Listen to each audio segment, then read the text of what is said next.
So we've got Aaron on mute. We've got Seth, who's just gone, and I'm grateful for all the thumbs up for Seth. He's wonderful, isn't he? That voice and that charisma. He makes me feel really stupid and pathetic. But ADT, I'm not sure that, I don't know what your question was, but you've only got me and Aaron at the moment until we get Matt in. What was it you wanted to raise? You guys are discussing for your audio is so bad I can't hear you. Hello? Is this good? Is this better? No, bad. I've gone. But I have got contact request from Matt, and I will add him into the call. What do you reckon? First female president, Jessica Alquist.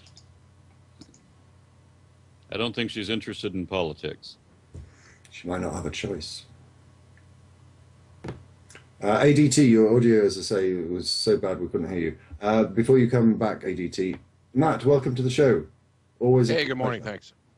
You'll have to forgive me. I've been up for 36 hours and I'm getting a little bit tired. But at least we've got Aaron to talk coherently. We've also got ADT, who's trying to sort out his audio quality. How are you, Matt? Well, you know, probably better than somebody who's been up for 36 hours, but maybe not a lot. We've had a crazy busy weekend. How's the fundraiser been going? Well, I've thought it was been quite a lot of fun. I've had some interesting conversations with people, but when you're involved in it, it's difficult to tell how the audience is responding to it. I think you better ask Aaron. We had Dawkins on. That was fun. Oh, that's great. With like 2.5 hours notice. It wasn't great. It was a nightmare. For me, the highlight was Potholer 54 and Eugenie Scott playing Would I Lie to You, in which you're probably not familiar with it. I don't think it's British America. You are familiar? Mm-hmm. All right. Potholer was incredibly confident that he was going to whip Eugenie's ass. She absolutely nailed him. She lied so well that at the end of the hour, I had to say, next time you watch Fox News, believe Bill O'Reilly and not Eugenie Scott, because she's a consummate liar. That was the highlight for me. All right. Yeah. Well, go ahead. For whatever reason, I didn't. I had DPR's thing in my Skype, and I had Aaron, and I'm like, okay, right now, let me get up and get logged in, and there'll be instructions and a request sitting there waiting. And then I was like, crickets. So I called Aaron real quick, and he mentioned the problems with Skype. So not a problem. I thought you've been with us for, I think, every year, haven't you? You were on the first one as well. No, he wasn't on the first one. I wasn't on the first one. I've gone last for the last 3 years. So I must say as well, I'm sorry, it's tiredness that's getting to me. I must apologize to people. We had hoped to get James Randi on, but we weren't able to get in contact with him. So I hope that the last hour with Seth and Jessica kind of made up for it. We had Jessica. Well, DPR, do you need to wake up? Matt. Have you ever come across her? She, for a 17-year-old, such eloquence and maturity. Why, yes. As a matter of fact, that's exactly what I said. Right after her lawsuit got started, we had her on nonprofits. Just my wife Beth was like, "Oh, you need to just see if she'll be able to come on and do it." And we had her as a guest on the nonprofits, and I would say we talked with her, but we pretty much just let her talk. And by the time it was over, I was like, she's going to take over the world if she wants to. And then had the good fortune of interacting with her both just last week in Denver and once previously at another convention. And it's, I enjoy listening to her talk. It's a great story. And she tells it well. And one of the things that struck me from the very beginning was, how stupid and slow I am, because I didn't get around to rejecting these religious beliefs and stuff till I was in my 30s. And then you've got somebody who at 16, 17 has not only done it, but become an activist and take an action and then speaks about it. Yeah, I couldn't have done that at 16. I was terrified of public speaking. Is one of the reasons why I didn't go on to become a preacher. So, Well, yeah, I'm 2.5 times her age, and I don't think I'm as mature as or as eloquent as she is. It's quite remarkable. I think she's going places. And just as I was bringing you in, I was joking with her in that we first female president of the United States. We might be saying there. Who knows? Tell us about how it is. Atheist experience going. I mean, it's been going for a while, and you've got a fairly solid support base there, of viewers consistently, haven't you? yeah, I think I'm coming up on like maybe 7 years. It's at least 6. I get confused as to when I actually got involved. The show's been going for like 15 years or so. Now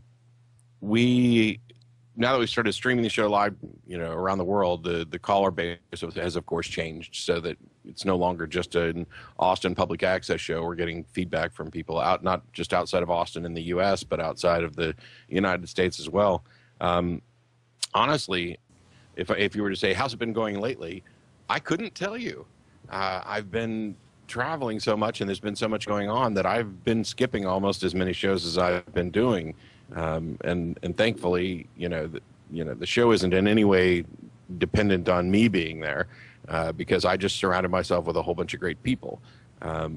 Russell hosts 1 month a week already. Is it fair to say that the Atheist show is just the tip of an iceberg, and it's the websites and the emails and all the work that goes on behind the scenes as well that constitutes most of the work? Yeah, actually, doing the TV show really isn't that much work at all. At least not for me. I say it's not much work. There are a lot of people behind the scenes. The people who took the producers courses and go in and set up the studio and all that stuff. They do a lot more work than I do. I just show up and talk.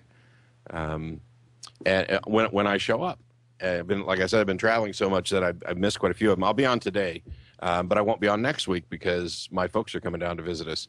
The people, Tracy and Jen, actually in Denver last week, because not only do we do the Atheist Experience TV show, we've got the Nonprofits podcast and then the Godless Bitches podcast. And in Denver last week, Beth, Jen, and Tracy went up and did a kind of live Godless Bitches podcast along with Greta Christina, and people got to see firsthand live the people that I get to work with all the time. When Tracy or Jen or Don, Jeff, Martin, Russell, any of those individuals on the show, any of them could be doing just about anything they want. It's great to see. I was thrilled to be up in Denver and watch them actually take the main stage and talk and have a good time, because I'm always impressed by the people that are on the show, and I'm just I'm a part of it, not the most important part by a long shot, but it's really taken off. People are asking questions in the chat. This section of the charity event, it's a live call-in. If you would like to appear on the show, Skype contact request to Magic Sandwich Show, all one word, we'll get you on. And I see also that it appears that we're being featured, so if you're watching from outside, do come on and join us. You'll be joining the last hour or so of a 24-hour charity event in support of Médecins Sans Frontières and Doctors Without Borders. So do come along and join us. But as I say, if you'd like to call in, send a contact request, we'll get you on.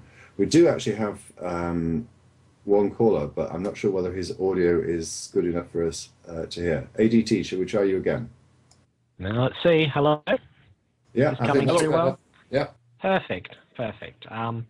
Okay, so I'd like to go back to something you were discussing before, where you're discussing, should we actually be worrying about what other people believe? If people just believe their religion and aren't doing any harm as such, or any obvious harm, why should we worry about what they believe? And I like to liken this to an analogy. And I'm going to say this in the least hostile way possible, but in a sort of way, the religion is analogous to a war in that in a war, you have war.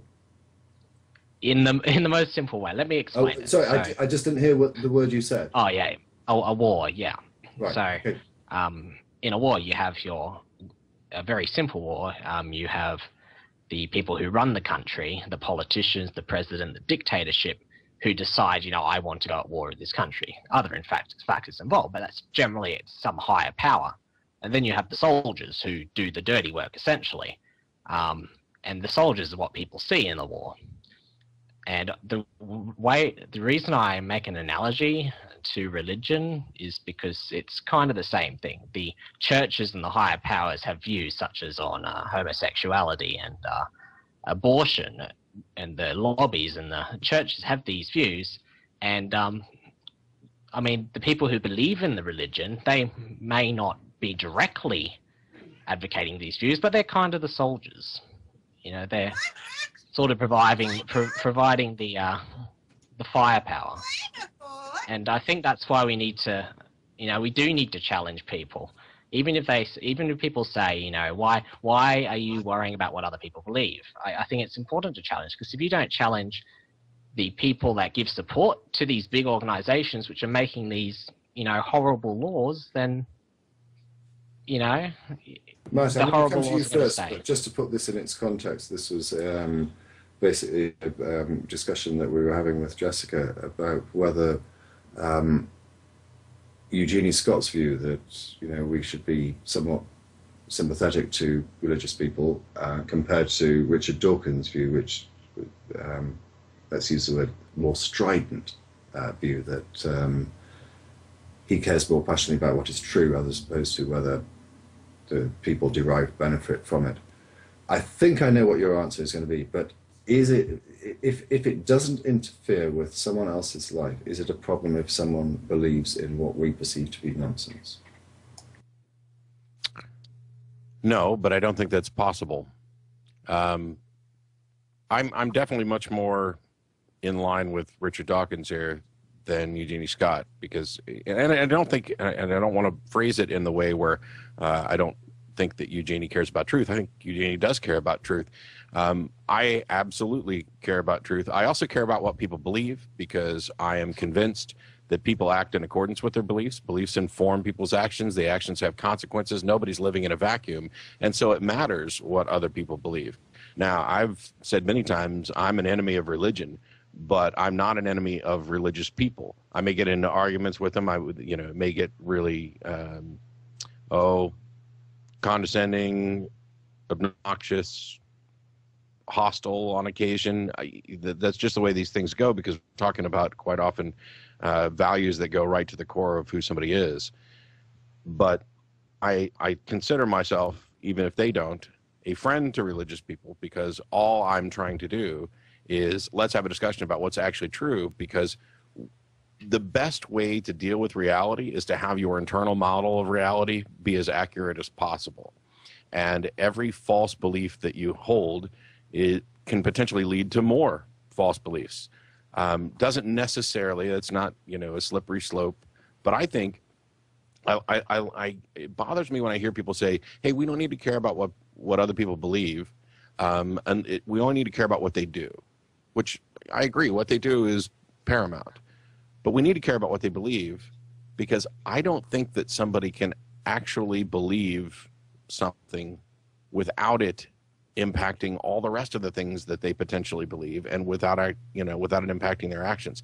If you look at like this spectrum of Christianity that we deal with in the United States, you have fundamentalist, literalist, the earth is 6,000 years old and gay people are evil group, and then you have the moderate theists, and then you have kind of the liberal theists, and yet they often use the same labels. They appeal to the same holy book. Now, I freely admit that the liberal theists are the least harmful of the bunch, and I don't know what the risk level is of a liberal theist becoming a fundamentalist. And I'd be okay. Well, I'd be happier if there were far more liberal Christians, for example, than fundamentalists. But I still wouldn't be okay with it, because on some level, these are individuals who bought into an idea, and they've done so without any way to demonstrate that it's actually true. And that matters to me too, because once you've established the type of thinking that will let you accept this bit of nonsense, I think you're always at risk for other bits of nonsense. Are there good, Christians who are on our side on any number of issues? Absolutely. Reverend Barry Lynn, right on board with church-state separation.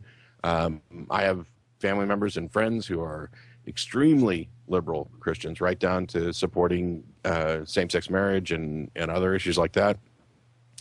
I don't tend to get into fights with them very often, but I'll still happily challenge their beliefs when they're interested in it. What I tend to go after, though, and what I think Dawkins goes after the most, are the fundamentalist extremist views the most. I don't think I've heard him spend much time talking about how liberal Christianity is poisoning the world. The one thing that I think we would both attack liberal Christianity for is offering, kind of propping up the rest of Christianity with a little shield. Tacit support, I guess. Yeah. I mean, hey, we're pointing to the same holy book. The one thing that I would certainly echo from what you said is that we don't live in a vacuum. It's impossible for someone's beliefs not to have some knock-on effect. ADT, did that address your point? I think I may have shifted it slightly. Do come back if it didn't. Yeah, well, I think I agree with that. The reason I bring it up is because lately I've been seeing more fundamentalist sort of stuff. Like, for example, I saw a no evolution campaign floating around somewhere or getting in the works. That worries me, that they're actually trying to remove evolution. Another example, there was a video recently where a guy was summoning up a certain denomination of Christianity and stating he was hostile against all other denominations and religions. And recently, I read this article. I think it's being resolved, but there was a Christian girl, 11 years old, in Pakistan. You've probably heard of it, where she was found with burnt pages of the Quran in her backpack, and she was arrested for blasphemy under the laws, and it got to the stage where you had this 11-year-old girl who was being trialed for blasphemy, for being found with burnt pages of the Quran. In addition to that, she had Down syndromes. She didn't know what she did, and even if she did get off, there were people who were claiming they were going to go and kill her if the government let her off anyway. It's actually far worse than that. The local imam has been arrested because it is alleged against him that someone came to him with burnt pages. He added pages of the Quran to it in an attempt to get back at Christians. So it is alleged. In doing so, he consciously went out of his way to manufacture evidence against a 14-year-old girl who had learning difficulties, knowing what the consequences of his actions were, namely that she would be killed. He's now arrested because by adding pages of the Quran to it, he has desecrated the Quran, which is blasphemy in Pakistan. So now he faces the death penalty. I said this before on the last Magic Salmon show. I am totally opposed to the death penalty, but in this circumstances of this case, I have no sympathy for him at all, if the allegations are true. But what sort of world are we living in where you could face a death penalty for burning a book? I don't recommend burning books, but I mean, it's just, Matt, Well, and you'll express my anger much better than I can. Aaron. Yeah. We had mentioned when we were talking about how the representation of anything satanic when I was a child was things that were perverted into the reverse of whatever they are, and as I studied religion, it looked like it was religion that is doing all of the perverting and reversing. And they've said many times down throughout history that that for a good man to do bad things requires religion. And so while I'm with Matt, and with a number of other guests that have said this evening that they understand that there are leaders in the group There are the radical fringe. Those are the problem element. And then you have all these others that are just allowing themselves to be led about.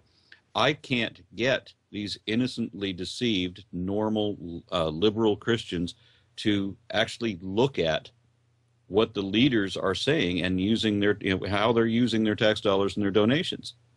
It's very frustrating. When I get people to look at Pat Robertson or to see the Trinity Broadcast Network or what have you, or Chick Tracts, that for some reason every atheist knows about Chick Tracts, but most Christians don't. And I can't get them to accept that these are the radical fringe who are leading them around by the ring in the nose. They say, well, this guy doesn't represent us. Okay, fine, he doesn't represent it, but he's taking your donations and he's making votes and he's making political actions and he's using you as his support base.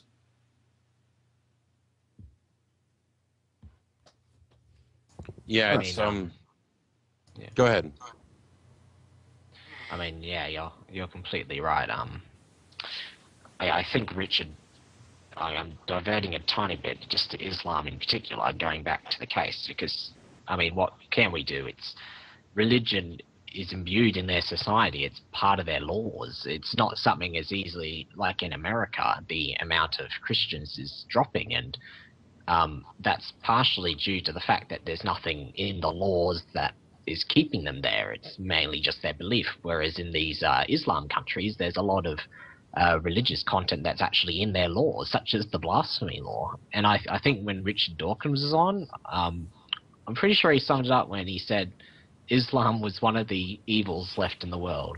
I believe that's what he said, and I don't think he knew what to do. And Dori, I don't know what to do. Yes, I think that's an accurate summary of what he said, but I think progress can be made. I mean, this particular case involving this 14-year-old girl, that attracted an enormous amount of worldwide attention. And it's that sort of attention that I think is the only thing that's going to have some effect. Similarly to the Draw Muhammad Day in the previous years, where Pakistan has shut down the entire internet for, we're going to do this for a month or whatever. And when they first declared that, I thought, absolute bullshit. You can't survive without the internet. And sure enough, 2 days later, it's back up and running. I think that the world has become a smaller place, and I don't think that, I think that speaking out against this sort of intolerance is having and will have an effect. And if it doesn't, we're all doomed. Yeah, it's one of those things where I'm happy to point out, that I am an enemy of religion and will go after religion and go after the ideas that people cling to. But I'd prefer to spend my time going after the most serious and most egregious violations that are directed at humanity. The problem is, when I look at Christianity, for example, as somebody who is in it, and I was a fundamentalist evangelical Christian for the majority of my life. I became a moderate liberal Christian basically during a period where I didn't care that much about my religion. It was, oh yes, I still believe, but I'm going to, live in the real world and enjoy the world. When I look back at that, I am stuck, unfortunately, seeing everything as contributing to the worst of what we have. And I don't, there's nothing that I ever did as a Christian that I think even remotely compares to what Islam is doing, and what the Islamic extremists are doing, like, for example, that 14-year-old girl, et cetera. But the idea within Christianity that you are somehow, everybody is deserving of hell and in need of salvation, this idea of original sin and substitutionary atonement and all these issues go towards a mindset. Like, for example, when I did a deconstruction of the Sermon on the Mount, my point was that, yeah, there's a couple true things in there. There's a couple bits of good advice, and there's some bad advice, and there's a lot of passages that make people, that encourage people to play being a victim. that if the world is attacking you, you're doing the right thing for God. And I see this all the time in believers. When you say, no, I'm sorry, but what you're using, your argument is so fallacious, it's so full of holes. And by the way, you're completely divorced from reality. And how can you keep supporting this immoral stuff? Every word you say becomes, you're doing the right thing for God, you're doing the right thing for God, you're doing the right thing for God. God loves what you're doing and the devil hates it. Keep doing what you're doing. And it encourages the more people that to you're become more persecuted, the better you're doing his work. Yeah, and it encourages a drift towards more fundamentalist thinking. Not everybody falls prey to it. It's really difficult to talk about these things because you want to try to use, you want to avoid using a broad brush, and yet they're all using the same label. They're all pointing to the same holy book. They pick and choose. Oh, yes, I don't hate the gays, but my God does, or... yes, the Bible supports slavery, but not in the way that you think it. The gazillion rationalizations, and as somebody who doesn't have to deal with, fundamentalist or an extremist Islam to the extent that, the rest of the world does, I don't spend a lot of time focusing on it because it doesn't have as much impact on us in the United States and the laws that are actually depriving people of their rights. I'd love to spend more time focused on it because when I do, that means that we've kind of got Christianity solved, which I don't think is going to happen tomorrow. Aaron. Sorry. Hi, Max. Yeah, did you notice how this bird shut up and got interested as soon as he heard your voice? For those of you in the chat room who don't know, this was Matt's parrot, and difficulties with the new marriage. Matt decided that Max could come stay with me, and we've gotten along famously, but I know that he had Is it this... right to say that Max is a misogynist? Yes. Yeah, and my son refers to him I as think a feathered we need to parrot. explain a little bit more, don't we? Max, I didn't have a problem with my marriage. Max did. He hates Beth with the fiery passion of 1,000 suns. And it was I tried for a long time to have her be the only one who let him out of the cage or feed him, and he just wasn't getting any better. If I was in the room, it was kind of okay, and the rest of the time it was, you're an evil person who has taken away the love of my life, so I'm going to bite. I don't want to pry too much, but how long does it take for a connection to be made between a parrot and a man? How long did you have Max for? I had Max from about a week after he hatched until, I don't know, for the first 2 years of his life, but he was bonded to me inside of, a month or so. It was... And how's he taken to you around other people? I mean, I know he sort of like bites you a little bit, but... and how's he taken to Mrs. Ra? Maybe he's not. Nobody handles the bird but me. Even if I threaten to pass him off to somebody, he's good and nice and sweet and takes pets every now and again, but he's got a feisty side. And if he can get a hold of both of my hands at once, then he flips upside down and starts biting really hard, because then he thinks he's got me nailed. Wow. Max, be good. Do you miss him, Matt? I do, but I think, for the most part, he's better off. Aaron's been able to spend more time and work with him. And look, I mean, you can watch him pet him, and Max loves that. You could go the other way, scratch from the bottom up. There you go. He goes nuts. Does he speak? Bird. Does he speak? Hmm.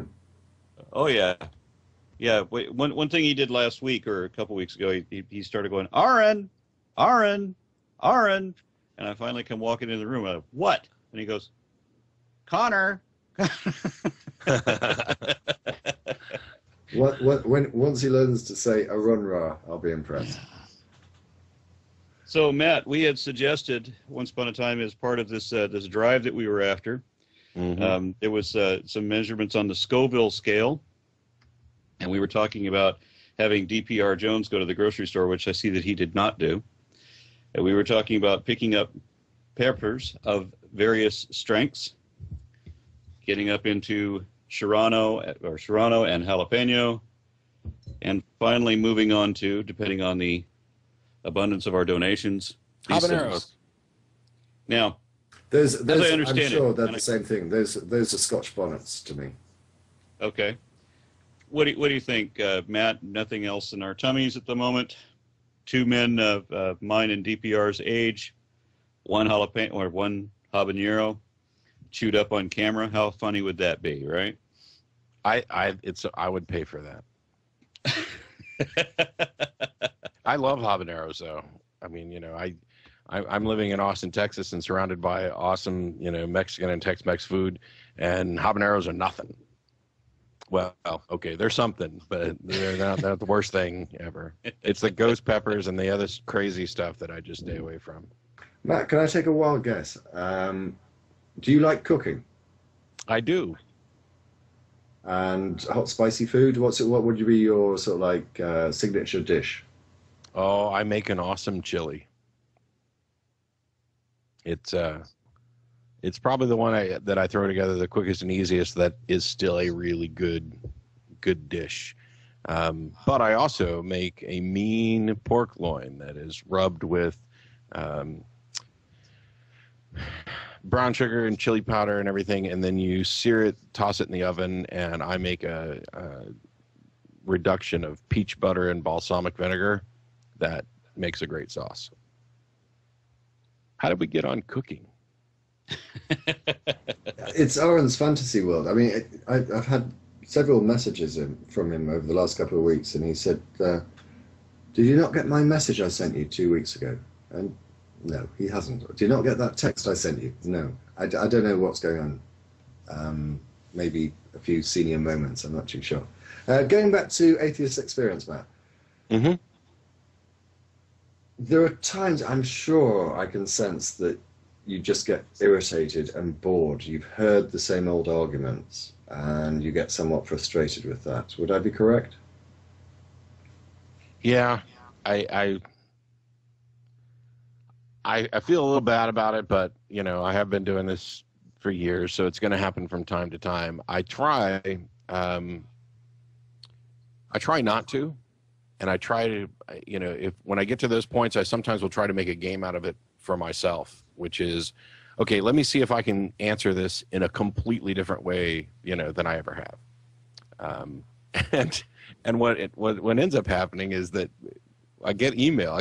We get tons of email to the show, and one of the things that'll happen is somebody maybe hasn't seen a lot of shows, and so they'll say, you know, on episode 776, this person called in and asked you this question, and you answered it this way, and I really think you should use this other answer. And the other answer that they're suggesting is one I've used maybe 50 times before, and then I have to explain, yeah, I'm trying out other things, because there's no one argument that's going to fix everybody, and there's no one response that's going to correct all the misinformation. So I'm just throwing a whole bunch of stuff out there in the hopes that it'll all stick to somebody. Can I just butt in before you, Aaron, if I may, just very briefly? Is there one simple argument, straightforward argument that you use against the presuppositional approach that's put forward by nowadays Eric Hovind and Saiten Brubenkate? Because I simply do not understand their argument, which is why I find it very difficult to put up a counter argument. I'm sure you know what they say. Without there being a God, you can't know that anything is true. I just don't understand it. Yeah, it's actually Saiten Brubenkate has agreed to do a debate, although he vanished kind of after agreeing. He's busy touring around, and we've got to find somebody to actually set this up. I got kind of frustrated because I'd watch these guys present their version of presuppositionalist apologetics, and people struggle with it. And I think it's because it's just seems so bizarre to people who have already intuited the foundations of logic. We grew up in a universe where somebody else sorted out, you know, the logical laws of thought, and we grew up knowing what Aristotle and others, you know, sorted through with regard to all of the possible syllogistic forms and things like that. We don't have to keep reinventing the wheel. When they dig into this, and precept apologetics is just another, you know, spin on tag, which Matt Slick called in about the transcendental argument because existence of God. The idea that you have to have God for logical laws, I'd love to just say, oh, this is absurd. You know, why are we wasting time? You guys are just involved in crazy talk. And there are people who do that. I'm trying to think of the best way to put this. P.Z. Myers, for example, doesn't really care about the nuts and bolts of philosophy and specific definitions and the little quandaries that philosophers want to deal about. There are people, though, who do. And they're constantly trying to find a defeater for solipsism, which is going to fail. I'm convinced that there's no defeater for hard solipsism. The idea that you can't demonstrate absolute truth, that the self may be all that there is. I mean, I could be a brain in a vat, I guess, is one of the classic ideas of solipsism. And so I think presuppositional apologetics kind of begins as an attempt to resolve solipsism by appealing to something outside. And I think it defeats itself because it can't ever demonstrate that. It's trying to show that you cannot reach any conclusion unless there's some God governing it. But I don't see that that solves a thing. I'm not answering your question worth a damn right now. This is a mess. I have to say you're not, and maybe you can't because, or alternatively, I could just be too thick to understand it. I just simply do not understand the argument. And if there has to be a God, why does it have to be the Christian God? Oh, it doesn't. To the extent, okay, it's kind of like their position is very similar to the first cause argument. You know, if you take, they've spotted what appears to be a problem, like an infinite regress. You can't have an infinite regress. And so there must be some first cause. And they make this argument that leads towards this. And then it's completely separate that this first cause turns out to be their God. And likewise, the presuppositionalists like Hovind and Seitz and Bergenkate aren't using their particular argument about the laws of logic to prove Christianity. They're using it to demonstrate that there must be some governing mind that invented these laws. And then there are different arguments for them to make. Once you've accepted, oh, there must be some kind of God, then they use different arguments to go and say, oh, this is the God that is most likely of the gods, you know, and it must be maximally great and all these other things. I don't, and maybe it's because it's early Sunday morning, I don't know how to phrase this in a way that I'm sure will make it make any more sense, because to people who have just been flummoxed by this, I don't even know how to explain it. I get what they're saying. Well, I understand the problem. Because we had Eric and Cy on the Magic Sandwich show, and at one point, well, more than one point, when he was arguing when you can't use reason, blah, blah, blah, without having reason and without having God in it, I asked him, I said, well, how do you know that you're not the one that is being deceived? And I asked him that a number of times, and the only answer I got from him was, it's been revealed to me in such a way that I know it's true. Which is, for me, a non-answer. I mean, I don't know. I must be missing something, I think. The simplest thing is that the thing with presuppositional apologetics is that it's an oxymoron. Because if you're going to presuppose something, you're not going to be arguing for it. And they are presupposing a God, they are presupposing divine revelation, they are presupposing the Bible, and then trying to make an argument for it. And if you're going to presuppose it, there's no point in making an argument. You know, it's like saying, let's start with there needs to be a God, and then prove that there's a God. That's a fallacy right from the get-go. I think Aaron is desperate to chip in as well. Aaron, feel free. You can unmute your mic. I've never said unmute your mic, Aaron, ever. So anyway, yeah, we're featured again, and I just wanted to call attention to that. Of course, this is the charity benefit for Médecins Sans Frontières. If you click the links at the top of the screen, you'll see a number of items that we have that we are trying to raise money for Doctors Without Borders. And I also want to take this opportunity, since depending on the topic that we were just discussing, I wanted to mention, because I haven't announced it yet in this entire charity, that I will be debating Ray Comfort on Radio Paul. And I put a blog up that on Free Thought Blogs. I will be debating Ray Comfort on the 17th on a Monday night. That should be, I think, an amusing conversation. I guarantee you won't deal with precept there. Please, if I may, before I forget, there are some wonderful items on eBay that have been donated by Agent of Doubt, and they are terribly underbidded at the moment. Go and have a look at. He's got grab bags that have got a wonderful collection of things, including pictures of the meme signed by David Silverman himself, and books and copies of the film The Ledge and everything. And no one's looking at them. Go and bid for them. You've got an absolute bargain there. Sorry, do carry on. Yeah, what were you saying, Matt?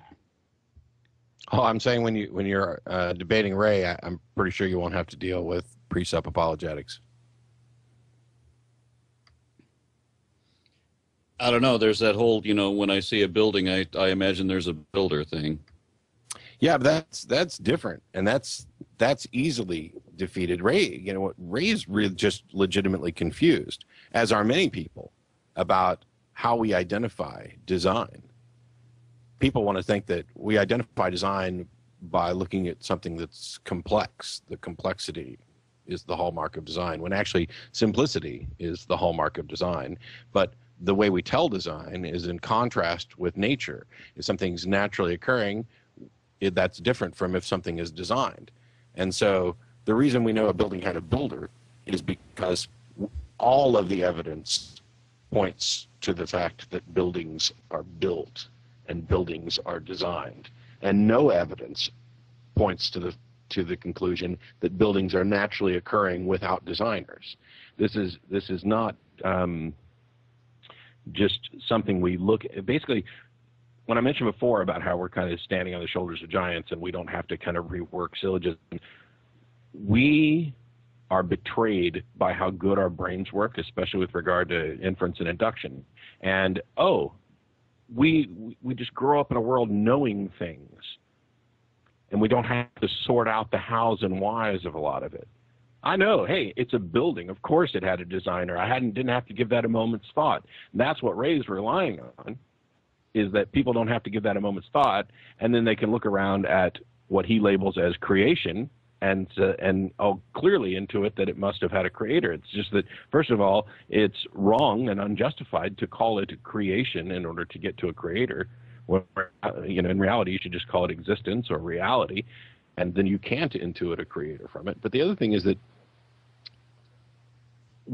he's completely overlooking how we reached that conclusion. Well, of course, everybody knows a building had a designer, but how do they know it?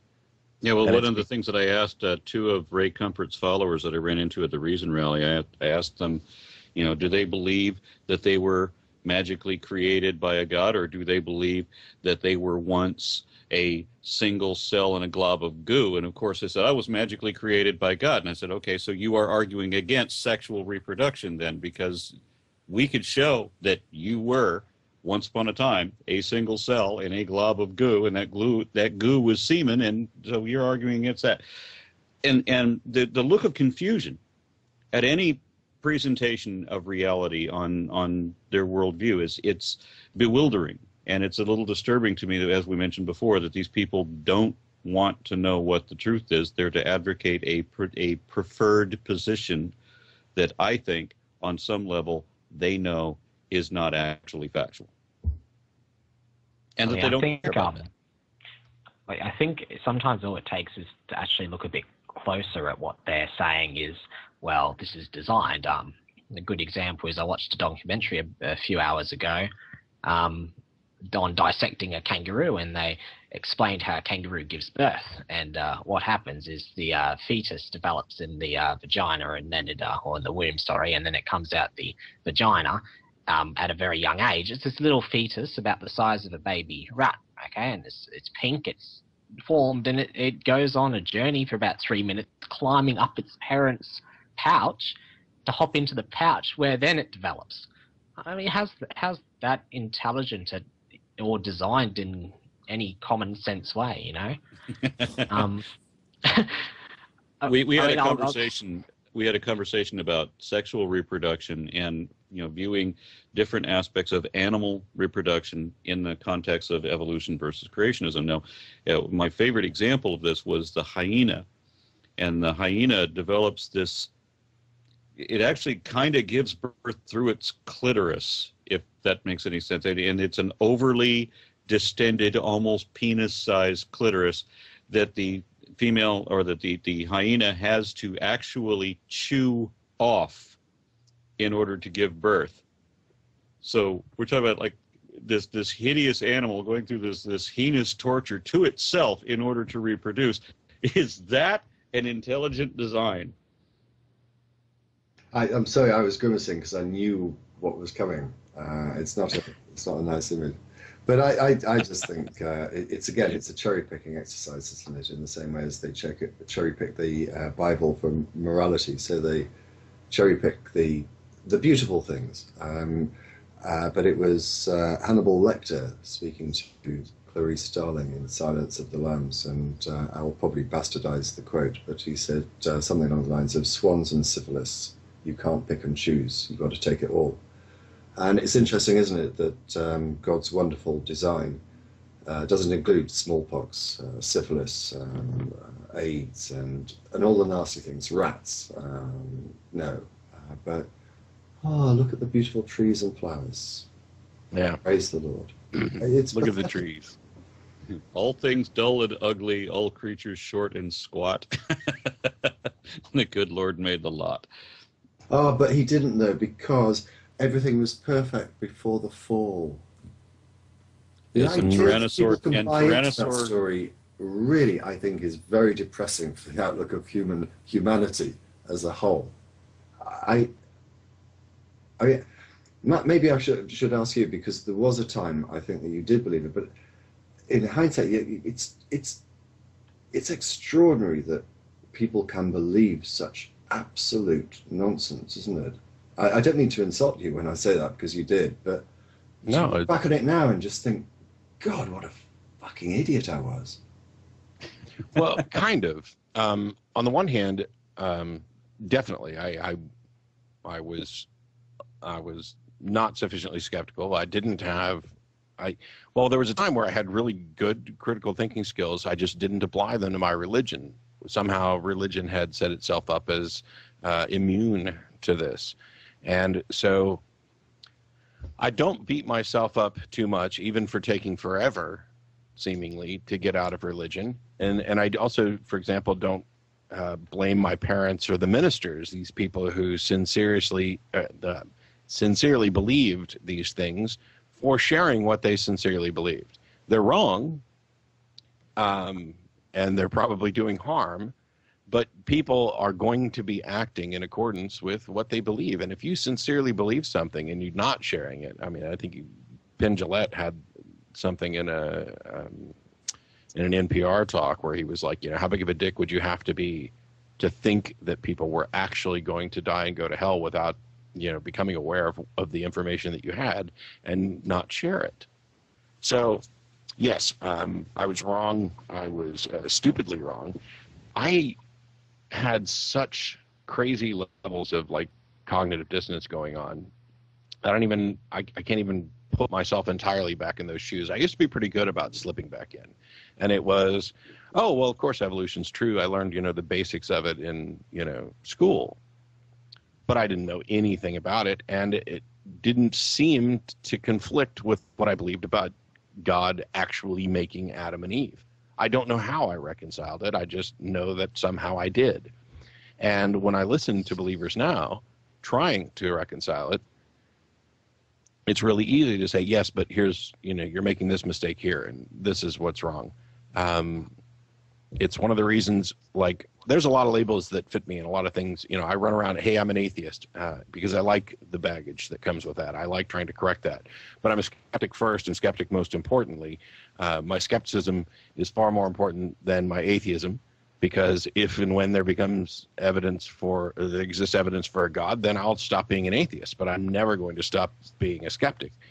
Similarly, my humanism is more important than my atheism, because if it turns out that a God exists, well, that doesn't necessarily mean I'm going to worship that God or accept that God's edicts on behavior,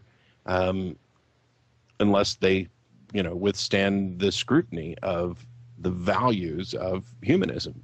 That I got to throw something else in there too. Mm-hmm. I mean, when we, at the Reason Rally, Eric Hovind interviewed me and asked, if they could prove that there was a God, would I worship it?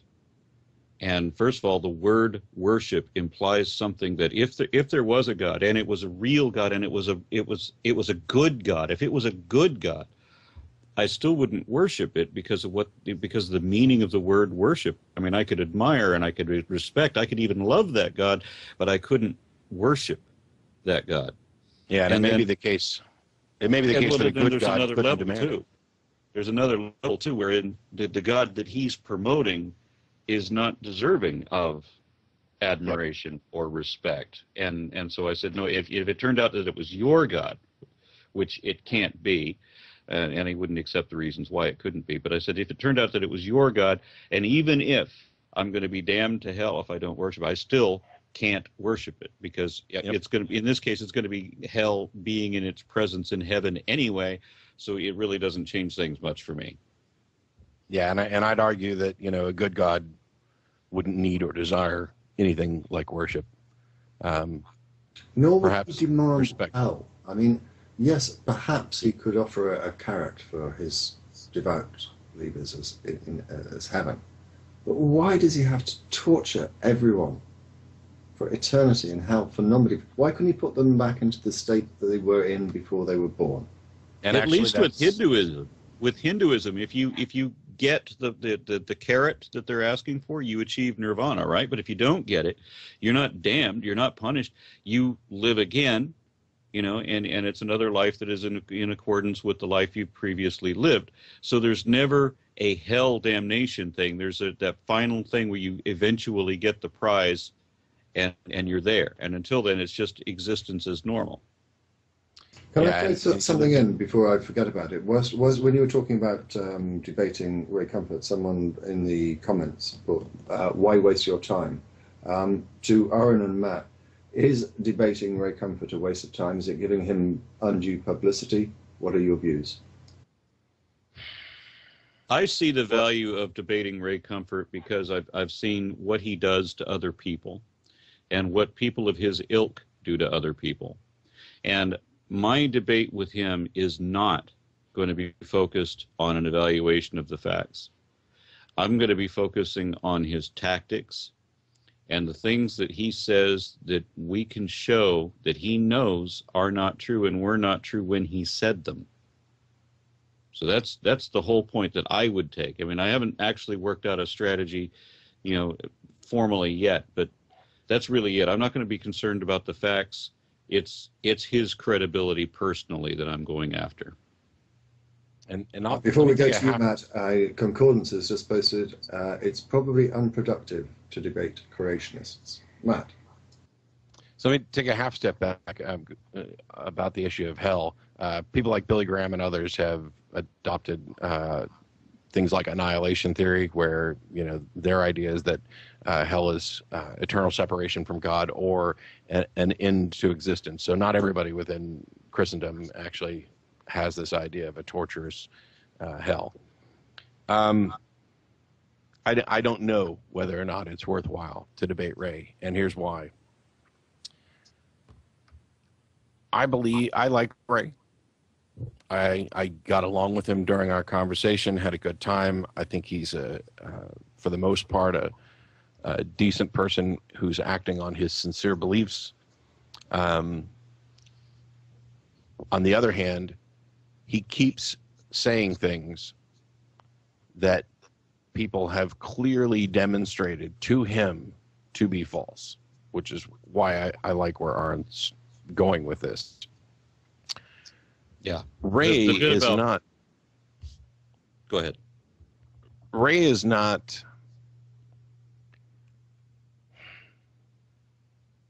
Ray is near the bottom rung on skilled apologetics. He is about emotional appeals. He's a used car salesman. Yeah, circumvent the intellect. Yeah, he's a really nice used car salesman. And I don't know how much of a value there is in debating him, for example, on the merits of the case, other than I think as a voice that's out there, he needs to be opposed. You can't. Maybe we're doing nothing but propping him up. Maybe he's just getting more and more popular and famous because of his battles with atheists. I don't know. My concern is always for getting information out that helps people, trying to find the truth, trying to help other people find truth. And so when I would debate Ray, I don't know that I would necessarily set up a formal kind of, ooh, here's a big deal, Ray comfort him, whatever. Because when those guys went on TV, it was really annoying. Yeah, what you do primarily are formal debates. I really doubt that there's going to be any formality to this debate. I have the impression that the host of this radio show is going to announce the two of us, ring the bell, and get out of the way. That's pretty much what I think is going to happen. Yeah. I don't agree with you. I don't know. I think he is at the bottom end of the bottom rung. His arguments are so appalling, and the thing is based purely on emotion. Sorry. Yep, do go on. I was just going to say that the difference between the bottom rung and the top rung in apologetics is not that far. When you look at, for example, William Lane Craig, who's considered to be probably the best debater that Christianity has to offer, go watch Craig's debates. They're formulaic. They are predictable. I've done a series. I've got one left to make, a series of 4 videos so far on him, just on one point. I've got one more to finish off the series. I have watched so many of his debates. You're right; they're utterly formal. I just finished a debate. Can I just say this, Aaron, if I may? I'll just be very quick. Every single debate I've ever seen him, he goes first. Every single debate I've ever seen him, he comes up with either 5 or 7 arguments for the existence of God in his opening speech. Every single debate I've ever seen, he starts his second speech with, "You will recall that in my opening speech I mentioned blah, blah, blah, and nothing has been said about it." They're all the same. If you've heard one, you have heard them all. I guarantee you. I've probably seen about 20 of them, and it's given me a lot of headaches. Aaron. Yeah, well, I just finished a debate with Pastor Bob Enyard of Denver Bible Church, and that debate was astounding in that it was a written debate. I couldn't believe that he ever agreed to it. We had a 4-hour interview on the air, on the radio, and he accepted my challenge at the end of that to have a debate based only on the points that were raised while we were on the air, and the purpose of which is to show who was the more accurate in the claims and the citations we were making. Well, here it is, the end of all that. I think I've vindicated everything that I said. You would think the probability is that I would be wrong about something, but he wasn't able to show in the course of a year that we've been doing this, he wasn't able to show that I was wrong actually about anything at all. And he failed in all of his own original points. Yet the last post that he just put up, which I haven't read yet, other people have just told me about it a few minutes ago, he finally put up a post in which, of course, he declared victory after having failed to make a case on any of his assertions. You can't reach these people individually. They've got their lives wrapped up in this. And in this guy's case, for example, I mean, Ray Comfort makes $2 million a year, roughly thereabouts, as the estimates that I heard. And he has this nice 2-story house on beachfront property, right, in Southern California. How was a guy of his qualifications going to get that other than being the used car salesman, shyster kind of a guy that he is? And Pastor Bob Enyart, again, he has his entire life wrapped up in a handful of lies, including dinosaur blood found in fossils. He insists that they found it. He showed himself 7 citations, none of which confirmed that there were actual non-decomposed dinosaur blood. The best that he had was one study that had heme, which of course is an iron-based compound. And this is a decomposed element of blood, not actual blood. He doesn't get it. He said non-decomposed dinosaur blood, and he didn't have that. And you can't convince him. But, I mean, anybody else that reads the debate, and I know who's going to take the time to read this long, drawn-out thing, they're going to know, right? If they read both sides. But here's the thing. The people that are reading his sides of the debate, and there have been a couple of supporters in this discussion board relating to that, have admitted they only post. I have to say I'm not guilty of that. I listen to Craig's speeches, I listen to his opponent speaking, but that's because I've heard it all before. But dealing with the likes of Ray Comfort, do you think that he's knowingly dishonest? Absolutely. I do not share Matt's opinion on this because, for example, Ray made the statement in one of his books, and I wish I could remember exactly where it was. I think it was in the foreword of Origin of the Species, that the 50-page vandalism that he attached to Darwin's definitive work. He said that Charles Darwin had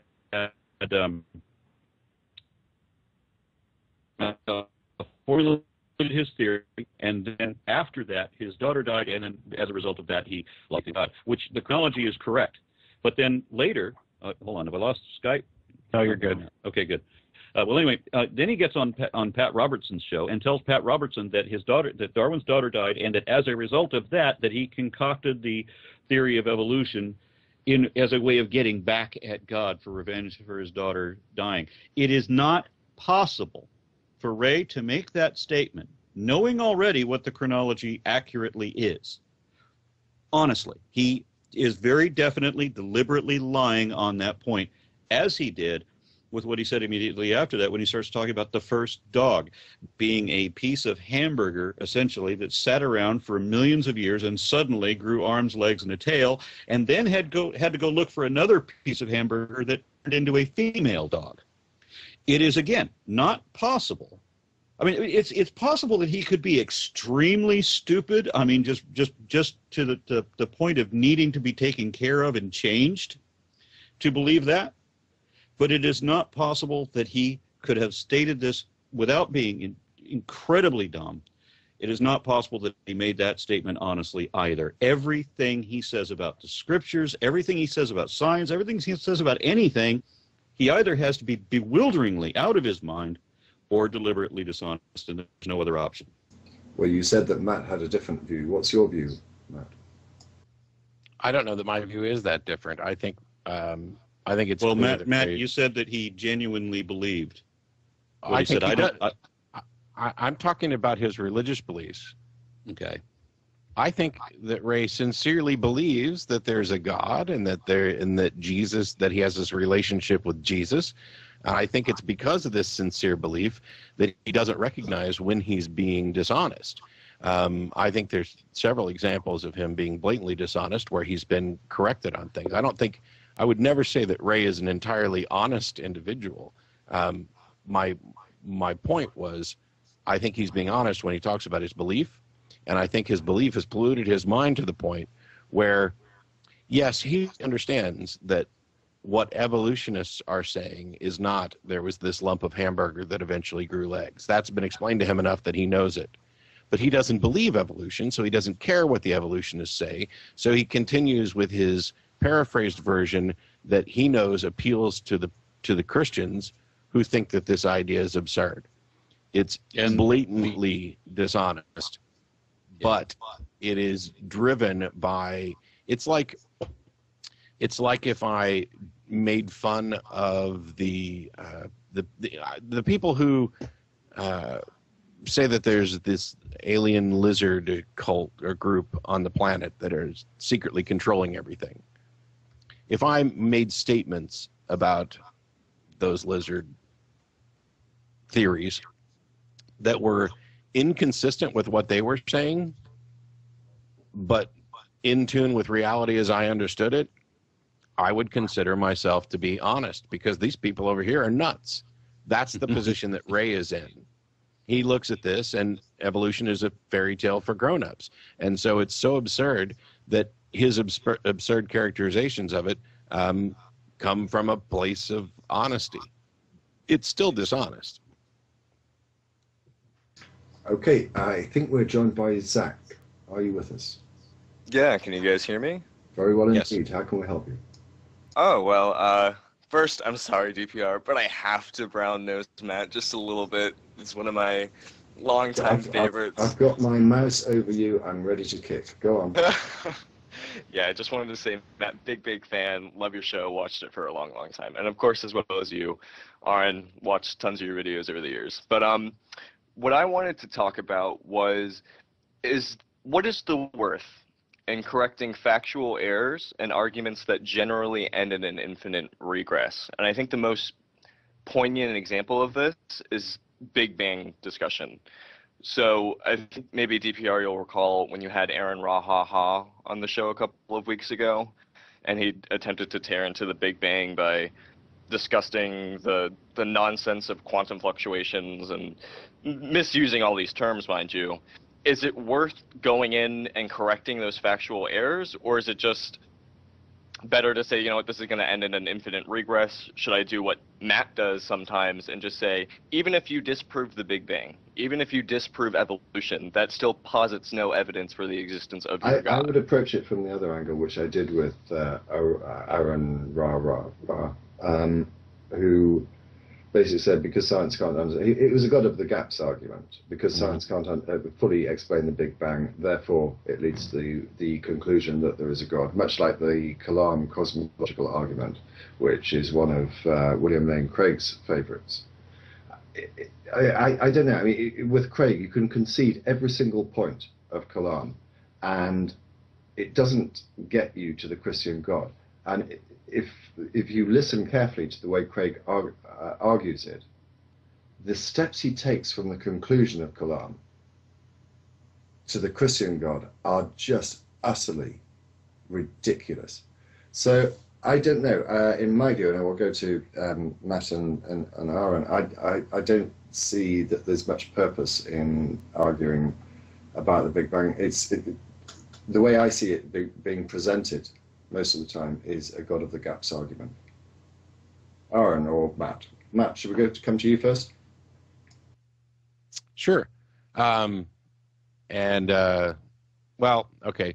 Since Zach had already addressed kind of what my take on it was, that even if you disproved it, you wouldn't be one step closer to yours. And I think, DPR was saying something kind of similar, which was, if you conceded all of William Craig's points on this stuff, you don't get any closer to the Christian God. Do I think it's still worthwhile to address the facts? Absolutely. And it's because when I'm in conversation with somebody on the phone, I'm not trying to necessarily convince them. We're having this in public, and so there's people around. So you do your best to offer the best information when you have it. And you should be really quick to say, I don't know. It's one of the reasons why I go to you could disprove evolution tomorrow, and you're still not one iota closer to demonstrating that a creative God actually exists. But I still think it's worthwhile. One of the things about the big public debates, we were talking about how formulaic Craig is. He goes first. He won't debate anybody like me because I don't have a PhD. His arguments are repetitive, and I'd love to debate him because I think I have a plan that might trump it, but my plan would have nothing to do with trying to convince Craig.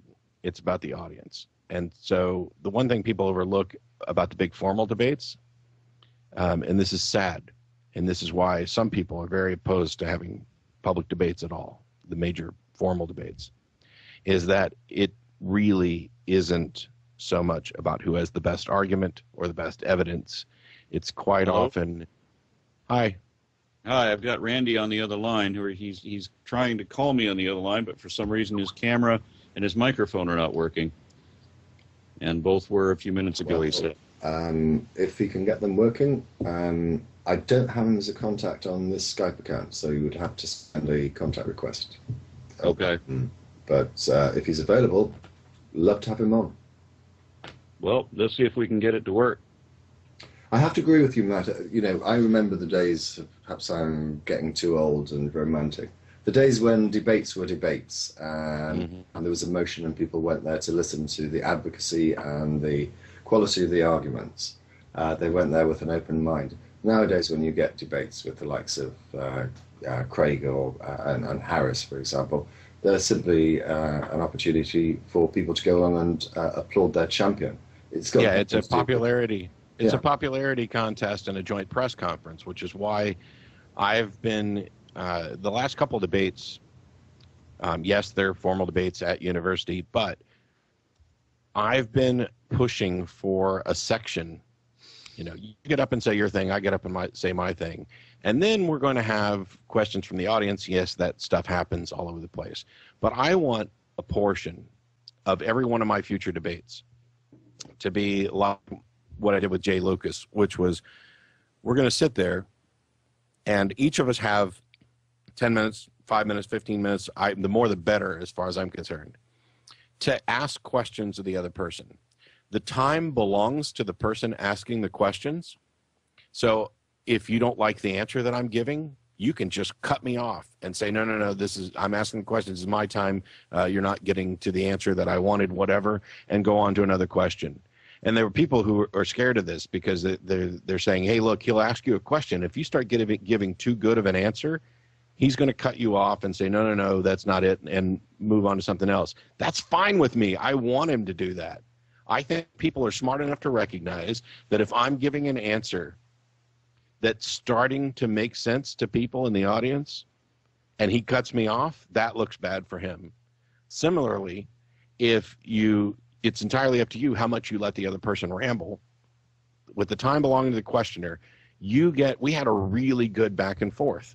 We had a back and forth where he blatantly misrepresented what the Bible has to say, for example, about slavery.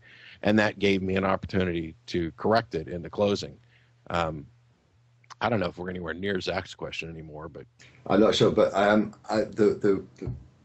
one of the many discussions or debates that I saw Craig do over the last 6 to 9 months or whatever.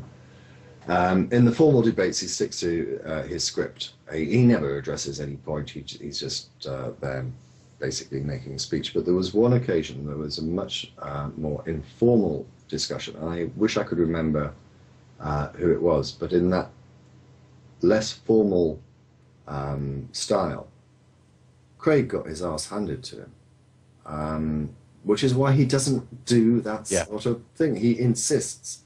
He has to go first. There's somebody who posted a video about the negotiations that went on before having a debate with William Lane Craig. And of course he insists on this. He insists on 20 minutes opening, he insists on going first, he insists on whatever, so many questions or so many minutes allowed to for questions from the audience. Very, very strict. And he won't debate anyone unless he gets his own way. But you're probably right. We probably have not answered Zach's question. So let's go back to Zach. Well, just on what you were saying, DPR, of course he has to be specific with what he asks. If it doesn't fit his stencil, then however can he give his arguments? But you guys pretty much answered what I asked and then moved on. But the other one thing that I wanted to throw out real quick is just what are your thoughts on religious people using advanced scientific positions to further theirs. So an example that I can think about this is the idea I heard once actually on the Atheist Experience, Matt, and someone had called in and they kind of had an amateur understanding of Schrodinger and quantum superposition, and they used that to say, well, if the universe exists, who is collapsing the wave function of the universe? And of course, to a physicist, that's not a hard question. It's a nonsensical question. But these people come up with these, you know, through these amateur understandings of advanced scientific concepts, and then they posit these positions, and they actually convince certain people. I can think of another one, Zach, which I actually talked about earlier on in this 24-hour event with Thunderfoot, the second law of thermodynamics, which the creationists always throw out to prove that, well, I'm never too sure, but hey, Matt, it was on your show, apparently. Over to you. Oh, if it was on my show, I already dealt with it. True. It's frustrating, and it's the same thing we saw from What the Bleep Do We Know, where, you know, they're tossing around the word quantum all over the place. I don't know what it is that they think they're proving anyway. These things that fit into the, wow, that's a neat idea to think about, and they tend to come not from the people who know and understand and are experts in the field, but the person who read an article and thinks that they understand the field. And since I don't, and I freely admit that I don't, I just don't even dig into it too much. I've gotten to where I'm starting to avoid science-specific questions on the show, because I don't want to give anybody the impression, first of all, that I'm an expert in those fields, because I'm not. And I'm wondering what it is that they're actually thinking they're going to achieve. It's like when people call in and their goal is to stump the host, as if stumping me proves anything, when I don't, you know, maybe I don't know shit about this subject at all. Oh, you've stumped Matt on the local public access atheist show, therefore your God exists. I mean, is that really what the argument is? Because if so, you know, we could just save a lot of time, and you could call in and say, hey, do you know everything? And I'd say, nope. And then you could say, well, my God exists. Okay, great. Thanks so much for playing. The rest of us would like to actually deal with reality. Yeah, I think there's just kind of, there's an insidious niggling to me when I see people kind of feigning this nonchalance of, well, isn't it interesting? And I've even heard ridiculous arguments such as, well, that in an atom you have a proton and a neutron and an electron. That's three. That's curious. It's just like the Trinity. Yeah. And you just have to wonder at that point, is this worth anyone's time? Something so ridiculous and grasping at straws. I will say that I vividly remember a sermon that I heard back when I was a believer that, for me at the time, was awe-inspiring. And it was about this exact same thing you're talking about things coming in threes. And it was right down to, you know, the divisions on my finger are 3. The makeup of the finger with skin, muscle, and bone is 3. Look at the arm is hand, forearm, upper arm is 3. The body is head, torso, and you know, legs and stuff. That's 3. And then it goes out from there and talks about all of the 3s you can find. And I was just like, this is amazing. How do people not see? I mean, God has, you know, written his masterwork for all to see in there without excuse and blah, blah, blah. And now I've come to realize you could do the same thing with 2 and 4 and 6 and maybe not 47, but it's anything that you can divide in half, you can insert that midpoint and automatically get to 3. And in, for example, species where there's symmetry, hey, look, I got 2 arms. Oh, and this middle bit, it's kind of trivial, and it's doesn't have the impact that it used to. But if you're somebody who already believes, that can have a huge impact. It's just like, wow, what other explanation is there? Well, it's interesting, isn't it, that whilst looking at the 3 parts of the finger, they don't realize they've got 4 fingers. Can I just remind people that it is a charity event and we are trying to raise money for Médecins Sans Frontières, Doctors Without Borders. Please take a moment to click on one of the links in the banner above, which will take you to a page where you can make a donation. During the course of this section, we are taking calls. So if you would like to speak to either Matt Dillahunty or AronRa, send a contact request to Magic Sandwich Show on Skype, and we'll see if we can get you on. This is a production. Sorry, Aaron? And it is autographed. We're not picking up your audio yet. He's saying it's autographed. What? Sorry. What sort? Autographs about the auctions, I believe, is what he's. Oh, is he that. talking about his pink shirt? Yeah, actually, Possibly. there are certain things. Let's have a look. We'll quickly go through what is left on eBay. And by the way, I can remind you that we're still taking items for eBay. They'll probably be put on tomorrow if you send the email through today for 3 days. But we're still definitely taking items. Aaron's shirt at the moment, Aaron in a pink shirt. 7 bids, it's $33. And also, I have to tell you this, I had Mark Dubois, the head of MSF UK, on the show, and I mentioned to him that we had some MSF t-shirts, and I said, is it not right that you can't get hold of these t-shirts unless you're involved with MSF? And he said, absolutely, because we had an incident, and I can't remember which country it was somewhere in Africa, where some people stole a collection of MSF t-shirts and went around shooting people. So they're very cautious about letting go of their t-shirts. You've got an opportunity to get hold of a t-shirt because they're there on eBay at the moment. And they're going, they're going from anywhere between $10 and $35, depending on the size. But they're rare. I have a few of them, but they're difficult to get hold of. You cannot go to a shop and buy them. What else have we got on eBay? We've got a few books left. We've got some Richard Dawkins books. We've got a signed copy of, what's this? Why Evolution is True, Jerry Coyne. That's up at $310 at the moment. Got a Carl Sagan book.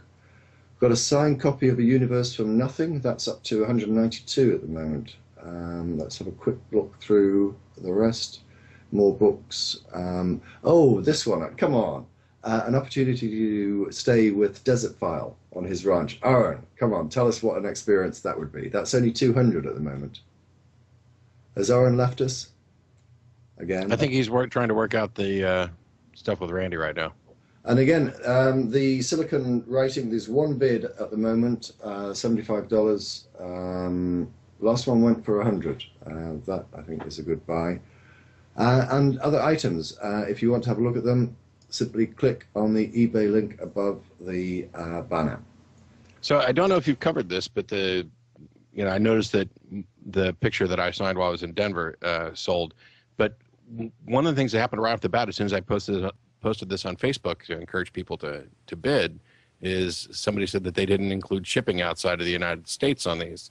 And so what I did was I said that if you want it, and you bid enough, bid including whatever the shipping cost is, and send it to me, and I'll ship it to you.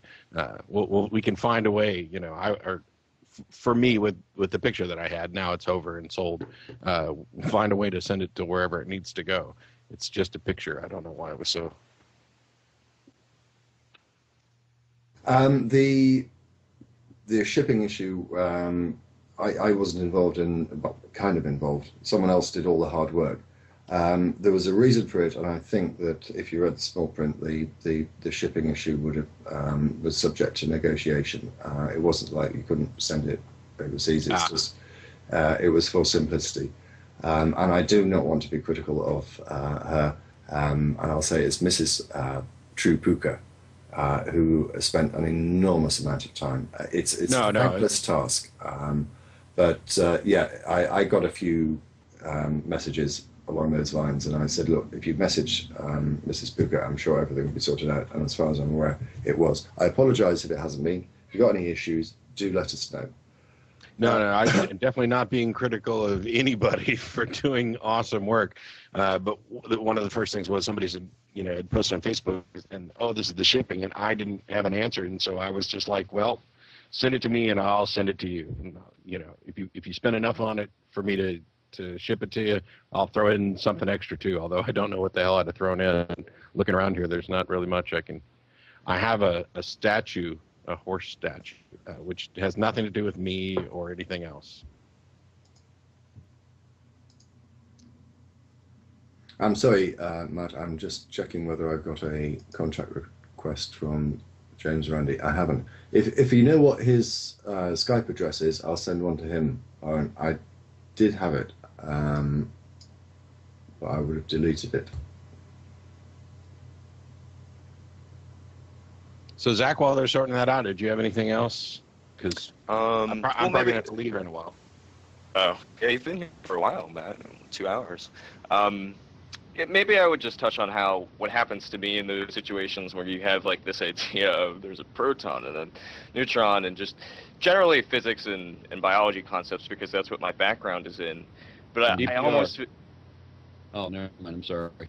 Oh, that's okay. I almost just have this unstoppable urge to correct, when I see something so blatantly false or something that could so easily be corrected, I'm tempted to just jump in and go into an hour-long lecture about why that's not correct and how that's, simply explained away. But sometimes it just seems to not be worth it, and to just cut to the quick and say, even if this was true, even if this was false, it doesn't posit any existence for your deity. But yeah, it's kind of over the course of the years, which if you watched, I'm sure you're aware, I've tried all of that, which is let's have a 20-minute explanation versus no, you need to go read a book and then hanging up.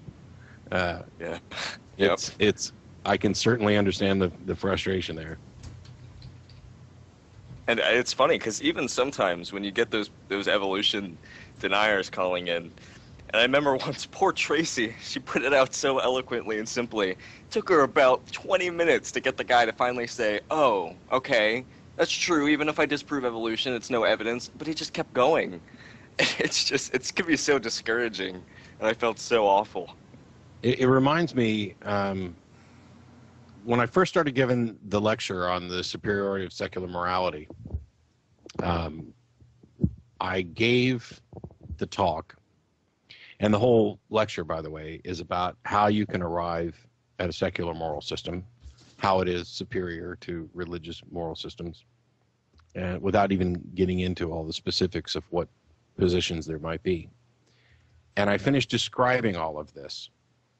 And I kid you not, I want to say it was the first question. It may have been the second question. A young lady stood up and said, well, I understand everything you've been saying, but how do you atheists arrive at your morals? And I just, I just wanted to fall over. Yikes. Luckily, the audience started, laughing and groaning right off the bat. And because for a minute there, I had a deer in headlights. I was like, is she kidding? Is this a joke? It's like, giving an entire lecture on a subject and then asking, okay, yes, but what about the subject that you just told me about for an hour? Can I just interrupt you all, because we now have the pleasure of being joined by James Randi. Welcome to the show, James. Good to see you. It's hard for me to tell whether I'm here or not. I'm seeing Matt, and I'm seeing the Magic Sandwich Show, and a question mark under Zach. So, and AronRa he's doing a dance in the middle of his little. Aaron always does a jig when he sees you. It's in There you go. We can see you and we can hear you very well. How are you? I'm, well, for an old guy of 84 who's hanging in there, I've got to say, I woke up this morning and I said, damn, I made it again. I do that every morning now. And James, you have the audacity to complain about those homeopathic remedies that you take all the time. It's obvious what the answer is. I'm afraid I've been overdoing it. I've had sleeping pills. I've consumed a good 1,000 sleeping pills, and I don't feel the least bit sleepy. I don't know what the reason can be. I suspect I know what the reason is. But in any case, I'm very pleased to be here. Yes, I'm sorry. I think there was some confusion about the time or something. I blame Aaron entirely. Oh, yes. It's easy to do when he's dropped out of the call as well. He's here. Be careful. Aaron, come on. Justify yourself. Why did you get the times wrong? I don't know what the issue was. Randy had told me a different story moments ago than the one that I had than my hypothesis was. Bottom line, James, you came in at an interesting point, and I would like to ask you as well, because I love asking this question to everyone. Is it the most insulting thing that you can hear as an atheist to be told that you cannot have morality unless you believe in a God? Is there anything that irritates you more than that? I can't imagine anything more. I'm sure that somebody can give me an example of it. But the business that was just being discussed briefly there, about the lady who asked, how do you make your decisions, or what makes you moral? I follow Spike Lee. He's my God, you see. He said, do the right thing.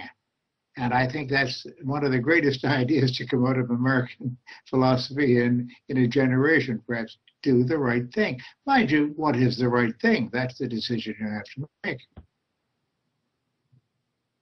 You mean I'm sure everyone else wants to comment. Who wants to go next? Matt, is there anything that irritates you more than no morality without God? In context, probably not. It is one of the. It's a shame that I'm convinced that everyone has come to their moral positions by pretty much the same means. It's just that religions kind of did this early on and stuck somebody up in an authoritarian position, saying this is why, and then we work from that. There are other things that certainly annoy me greatly. But yeah, that's a question that's just kind of frustrating, because it seems to imply that, first of all, that they don't consider us to be decent people, which of course you're gonna find a little offensive, but also that it seems to be a statement that they themselves would not be decent people if they didn't have this sort of magical thinking going on, which I find very, very sad. Yes, I want to say that I like to make a difference here between moral and ethical.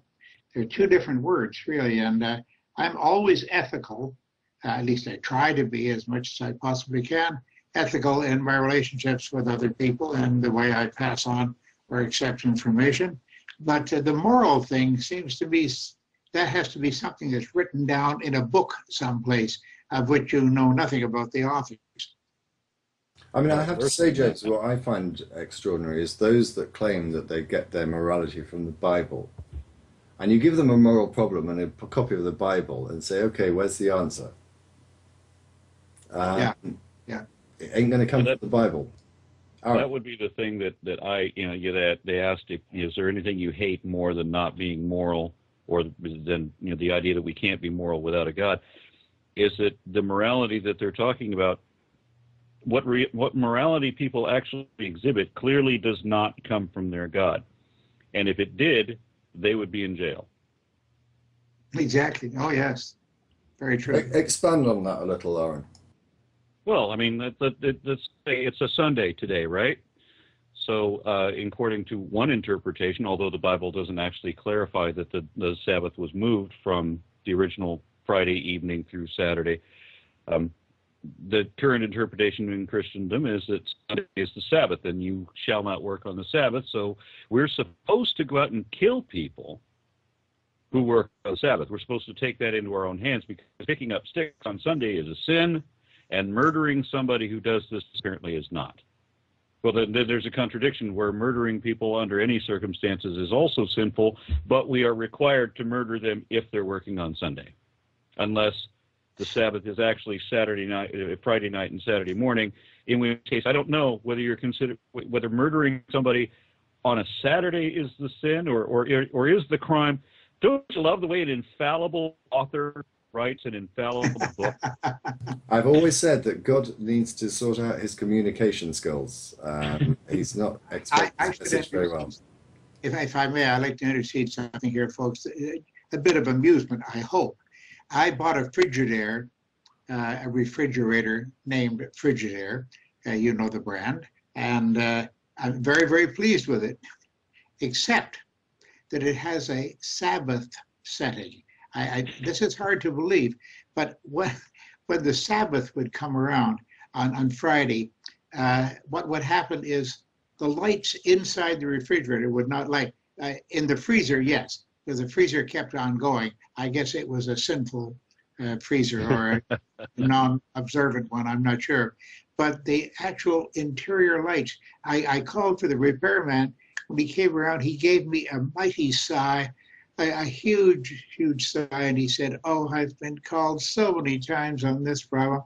He said, "I can unset it so it won't observe the Sabbath." And I figured, ideal. But think for a minute now. That refrigerator had to have a timer of some kind. It had to find the international time cycle and find out when the Sabbath arrived and know to turn off the interior lights. Of course, I opened the doors. I sinned, you see, but the refrigerator was free of sin. Isn't this an incredible thing? He finally fixed it for me, and the lights light every time I open the door. Now, I often go down in the middle of the night or in the middle of the Sabbath, you see, and just open the door and say, "Ha, gotcha." Well, are you sure that your refrigerator is free of sin, or do you actually have non-kosher dill pickles in there? You got me. You got me. Yes, I admit. I admit. I have some dill pickles in there. They are not labeled kosher, and I'm probably going straight to hell. Not yet. I'm not ready. And bacon. We have a new caller who I think was with us on either the last show or the show before. Yes. Hello. How are we? Doing good. Am I here? You are indeed. We can hear you loud and clear. How can we help you?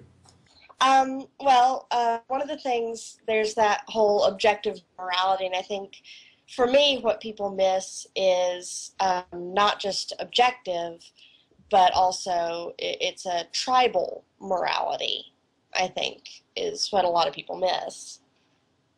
Do you want to expand on that a little?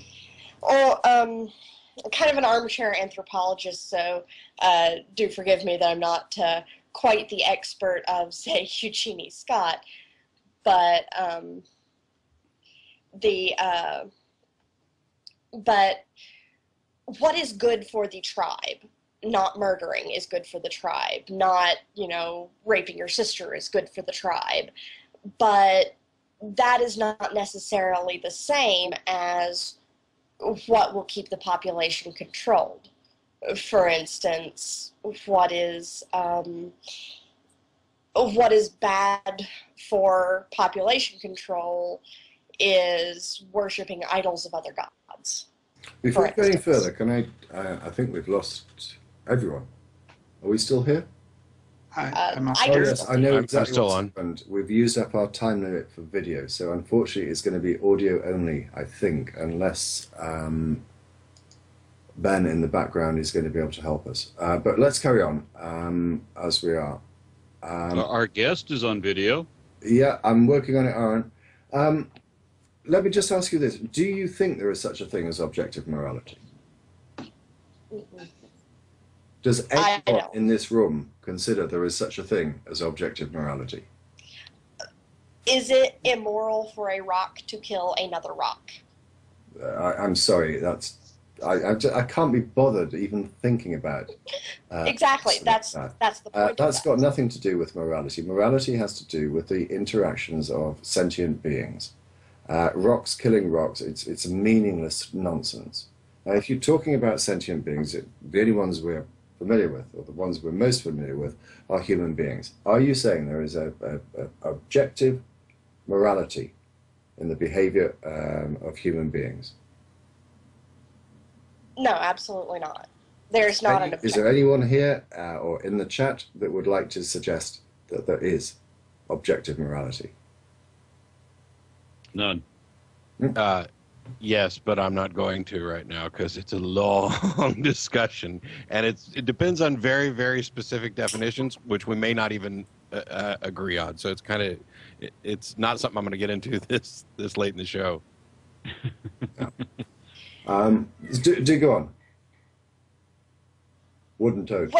Well, my feeling is that we have this whole this false dichotomy of objective, not objective, objective, not, and there's really more of a this is range. what I'm struggling with, though, because we are not agreeing that there's something called objective. This is why the very basis of your question seems to I think we're at cross purposes here. Okay, I'll let you carry on. All right. Where I am is I see these debates on objective versus not. For humans, for us primitive ape folk that we are, there is a tribal morality, and that is why in every religion that ever was, there are certain things that are always true. It is always bad to murder because murder is always bad for the tribe. It is always bad to steal from your tribe members because that's always bad for the tribe. Hence why this definition of objective is completely nonsensical. And I really am frustrated because a lot of this boils down to, well, objective means it's wrong for a rock to murder another rock versus what's objective for humans. Well, not objective for humans, but tribal and correct for humans, making ethical and moral things go. Matt, was that raising of your hand, Matt, an indication that you wanted to speak? Yeah, I mean, I've already been on for an hour and a half, and I don't want to take up James Randi's time. But super briefly, because I'd be happy to talk about this with you another time, I think perhaps you may be confusing objective with absolute. And my take on objective morality is that it's simply not contingent on an individual mind. I'm contrasting it with subjective, in the sense that I'm not a moral relativist. I don't agree with the idea that something is moral just because different groups throughout time have said, hey, this is what we're fine with. I think slavery always, in every situation, was wrong, even if the individuals didn't recognize it. Because if you're going to be a moral relativist, you're saying that, oh, slavery is okay as long as your society is okay with it, And so I would say that there's an objective sense there. I don't think that there's an absolute in that sense, but there's so much like language manipulation in this, and I don't really think that any of us disagree on probably the nuts and bolts of moral and ethical behavior. But what we want is very simple answers that will look nice on a plaque in the bathroom. Yes. Or on at the courthouse. Stone. I don't keep plaques in my bathroom, so I'm out of this conversation, obviously. That's fair, and I can got agree. no morality, James. It's on the inside of your refrigerator. Oh, no, I have one in the bathroom. We aim to please, you aim to please. But that's a different matter altogether. I have to say that I was somewhat perplexed by this argument about objective morality because Sam Harris was seemingly arguing for it, as was the likes of William Lane Craig. But they use quite different definitions of what objective is. Objective for Craig basically means it's somehow interwoven into the fabric of the universe, and there's this higher objective standard that we must try and understand. And Harris uses it in a quite different way. Yeah. But I have to say I'm still not entirely persuaded by Harris. And Harris and I are kind of on the same page. The way Craig's using it is about intrinsic morality, that there's something intrinsically good about this. And the way Sam and I would use the term objective morality is a recognition that we are physical beings in a physical universe that follows certain rules, and that actions have consequences, and that these are detectable and testable, and that I'm fine with situational ethics. I think that's a necessity, that, you know, you can't make an absolute statement, it is always wrong to take property that doesn't belong to you, because look at, you know, Katrina in the aftermath, when people are clearly taking property that doesn't belong to them, but that's about survival, and you have to consider the situation. Situations change certain things, and that's where people kind of get in this argument of, oh, there's no moral absolutes. Well, yeah, it's all about situations. But within a given situation, there's a finite set of possible actions. Some of those are obviously better than others. We do this all comparatively, which means there must be some set of actions, one or more, that represent the pinnacle for that situation. That's all I'm saying on.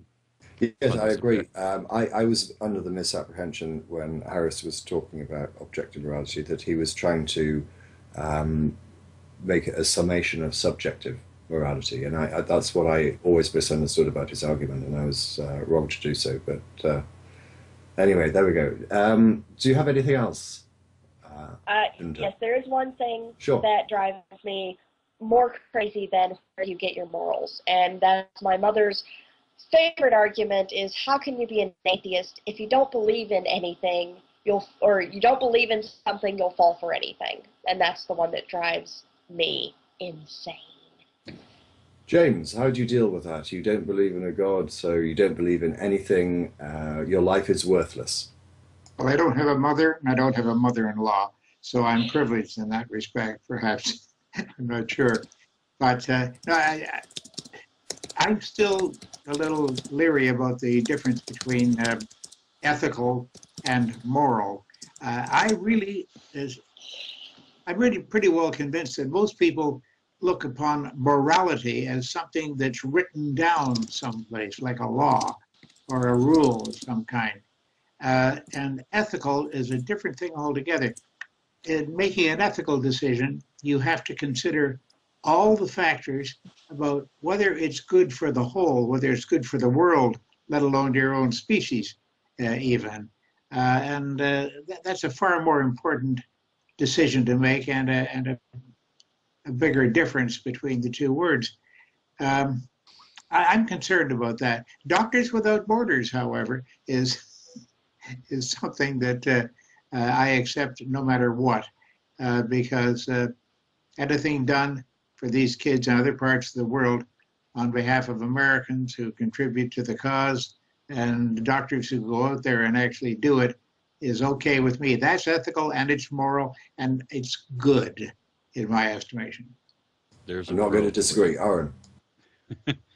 I was just remarking on Randy's professionalism, staying on target. Well, trying. I actually wanted to disagree just to be a contrarian, but I can't. You need to stop being so reasonable. I mean, we need something to disagree with, don't we? Can't we? Do we have to all get along?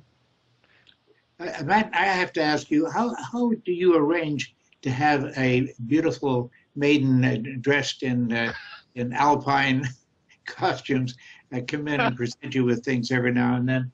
I don't see any possibility here in Florida. They don't have those wandering around.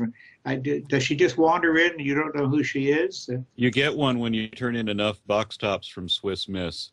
Oh, now you tell me. Wait a minute, I'm making a note. There we go.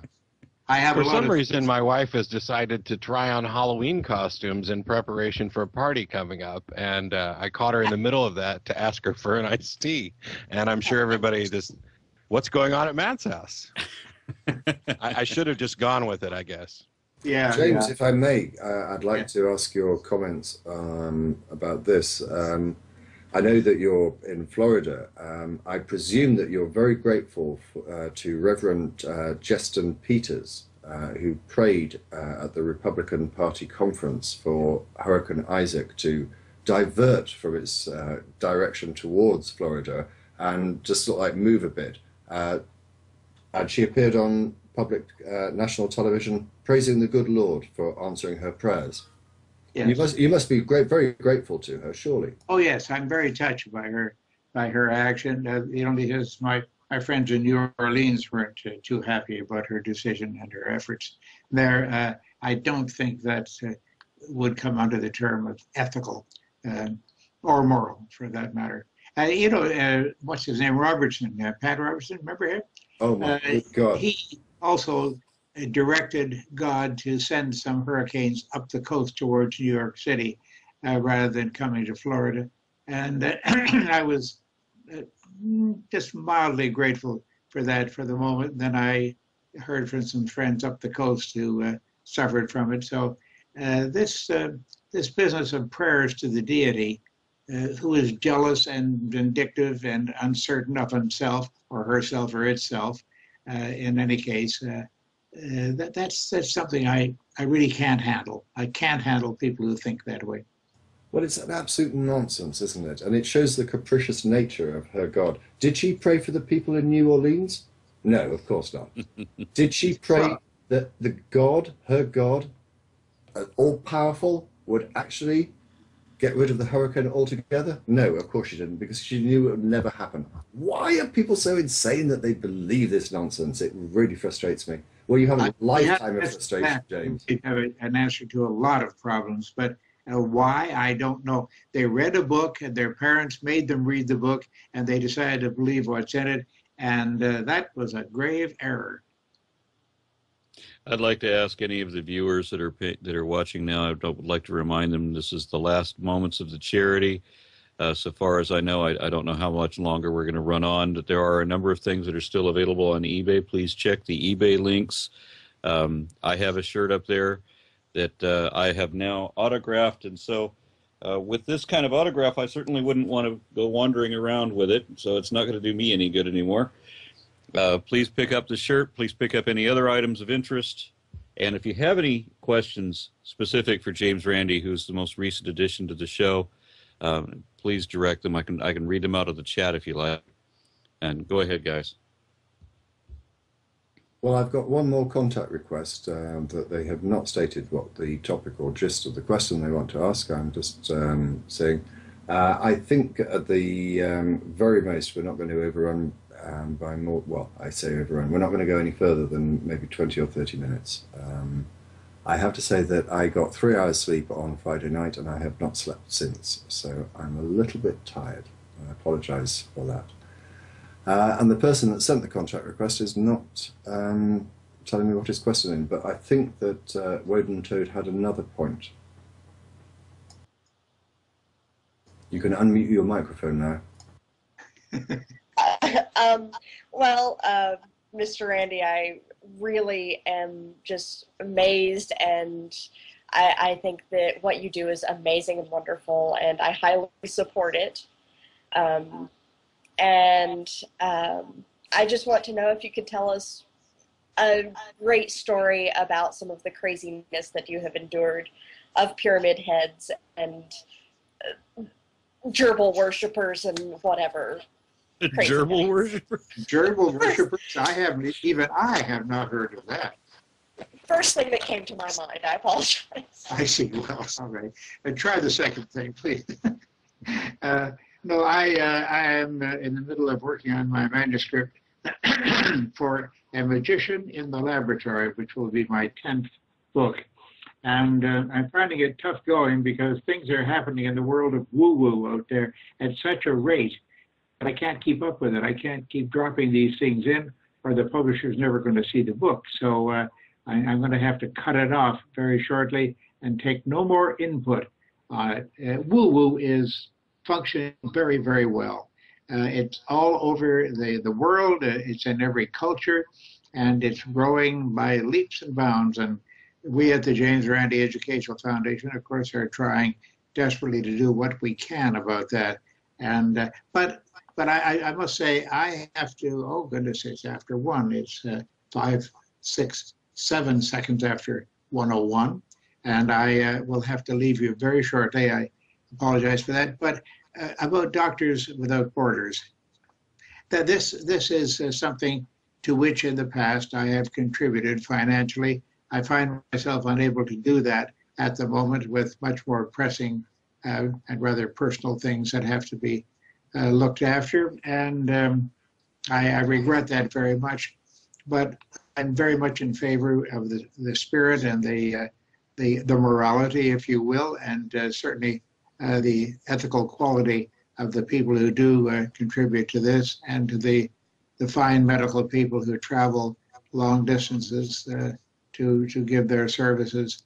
The pictures that we get that are sent to us by Doctors Without Borders, the pictures are touching. There's no question of that.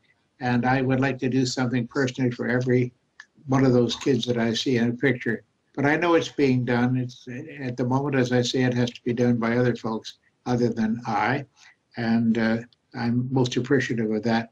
So I will have to sign off now and just simply say, let us give all of our efforts, all that we can afford to give to Doctors Without Borders. It's a great, great cause, and I feel it very deeply. And I dread getting another appeal for cash. I wish I had some other way, like to show them a magic trick or two, which I am capable of still doing at this advanced stage. Hey, James, I'll tell you what you could do. You could Yes. You could put something up for the eBay auction, maybe sign a pack of cards or a picture or something. I'll email you. I know you've got to rush. I'll send you an please email do. about that. That would be great. Yes, I'm sure I will have something here. I have a broken clock on the desk. No, I'll try to fix it before I send it. No, I'd be glad to do that. So please let me know, would you? That's very kind of you. And James, it's always a pleasure to see you. Take care and have a good day. Again, I'll check out now. Thank you very much, folks. A pleasure being with you. And Oh, Did you just, oh. I just cut him off and he hadn't finished. I have committed blasphemy. Oh my gosh. And we were just getting ready to do that to Woden I Toad. can't believe I did that. I thought he was in a rush to get off. I thought I was doing him a favor and he hadn't finished. Oh no. Oh, no. Well, let's move on. Oh, But, and we so have I'm going to remove you, but thank you very much for your call. Woden Toad, you're done. Yeah, you're done. We've got one more caller. I think this will be the last. And we've lost Aaron, but I think that he wanted to direct this question at you.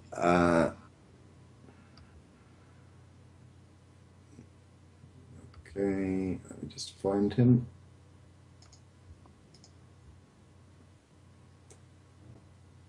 I don't know what's wrong with Aaron. His internet's obviously playing up. He keeps coming and going. I can't believe I did that. Probably Max.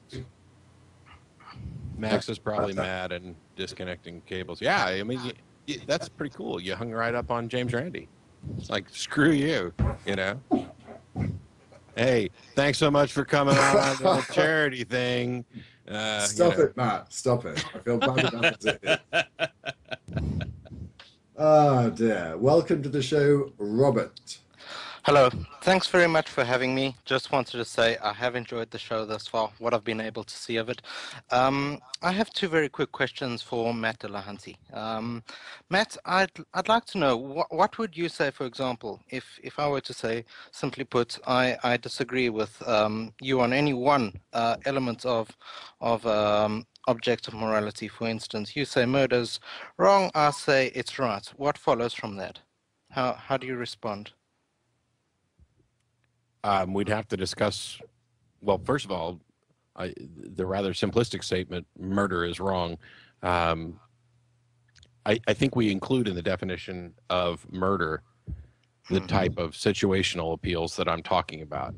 So we'd have to talk about why you think it's right and figure out where we disagree, because it seems to me that, well, it's a lot about definitions. Because I think that what I found really interesting when I was reading the King James Version of the Bible, the Ten Commandments had "Thou shalt not kill."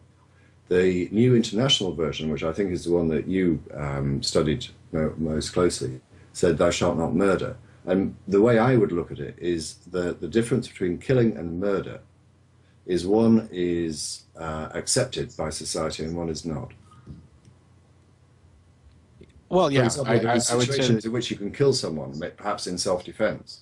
Right, murder is quite often defined as wrongful killing, and so that's why it's problematic for this particular discussion. But I do think that the translation of "thou shalt not kill" as "thou shalt not murder" is more accurate. that it is talking about murder, because it's absurd for it to say thou shalt not kill and then give a whole bunch of places where you can kill and instructions to actually do so. But to get back to what Robert was asking, we'd have to start by saying, okay, what do we mean? Because murder is kind of defined as wrongful killing. I mean, if you disagree on that, then we need to kind of pick our language. But when I talk about objective morality, I'm talking about it in the sense that it's not dependent on any individual mind, that these are statements, kind of like in the mid-game of a chess position, you could ask for opinions about what's the best move, and there may be a lot of different opinions, but the fact that we don't necessarily all agree doesn't mean there aren't several right answers and several obvious wrong answers. But yeah, we'd have to find out where we disagree first. I do accept that. That wasn't really the point of my question. It was interesting to see how you answered.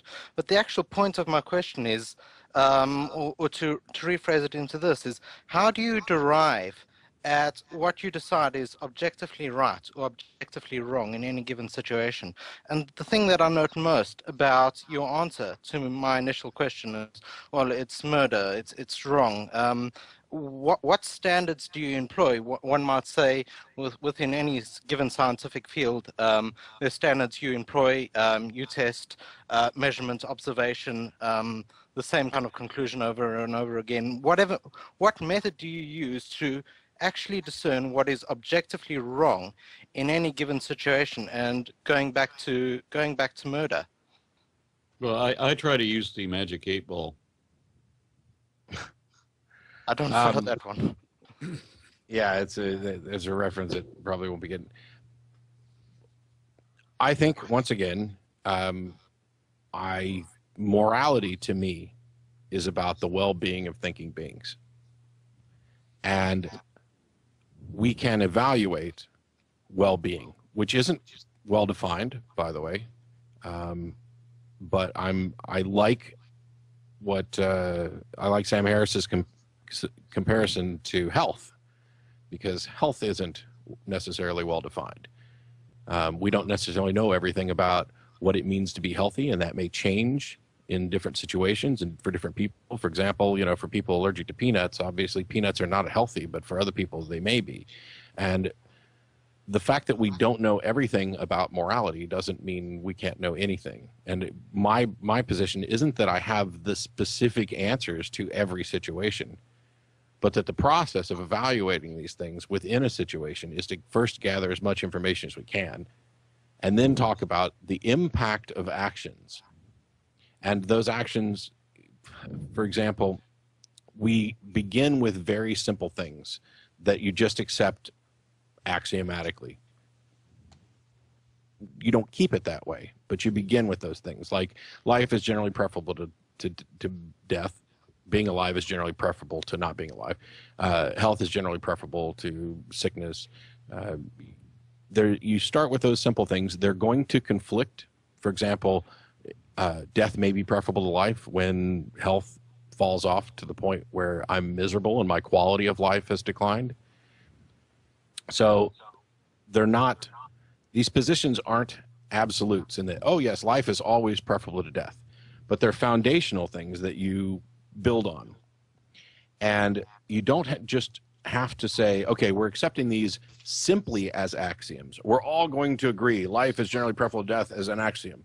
What happened is, ages ago, we intuited these things, and through the process of defining moral systems, we have concluded that these are better than their alternatives. I mean, if we can't even agree that staying alive is generally preferable to being dead, then we can't even have a discussion on morality. Okay. I think I follow that.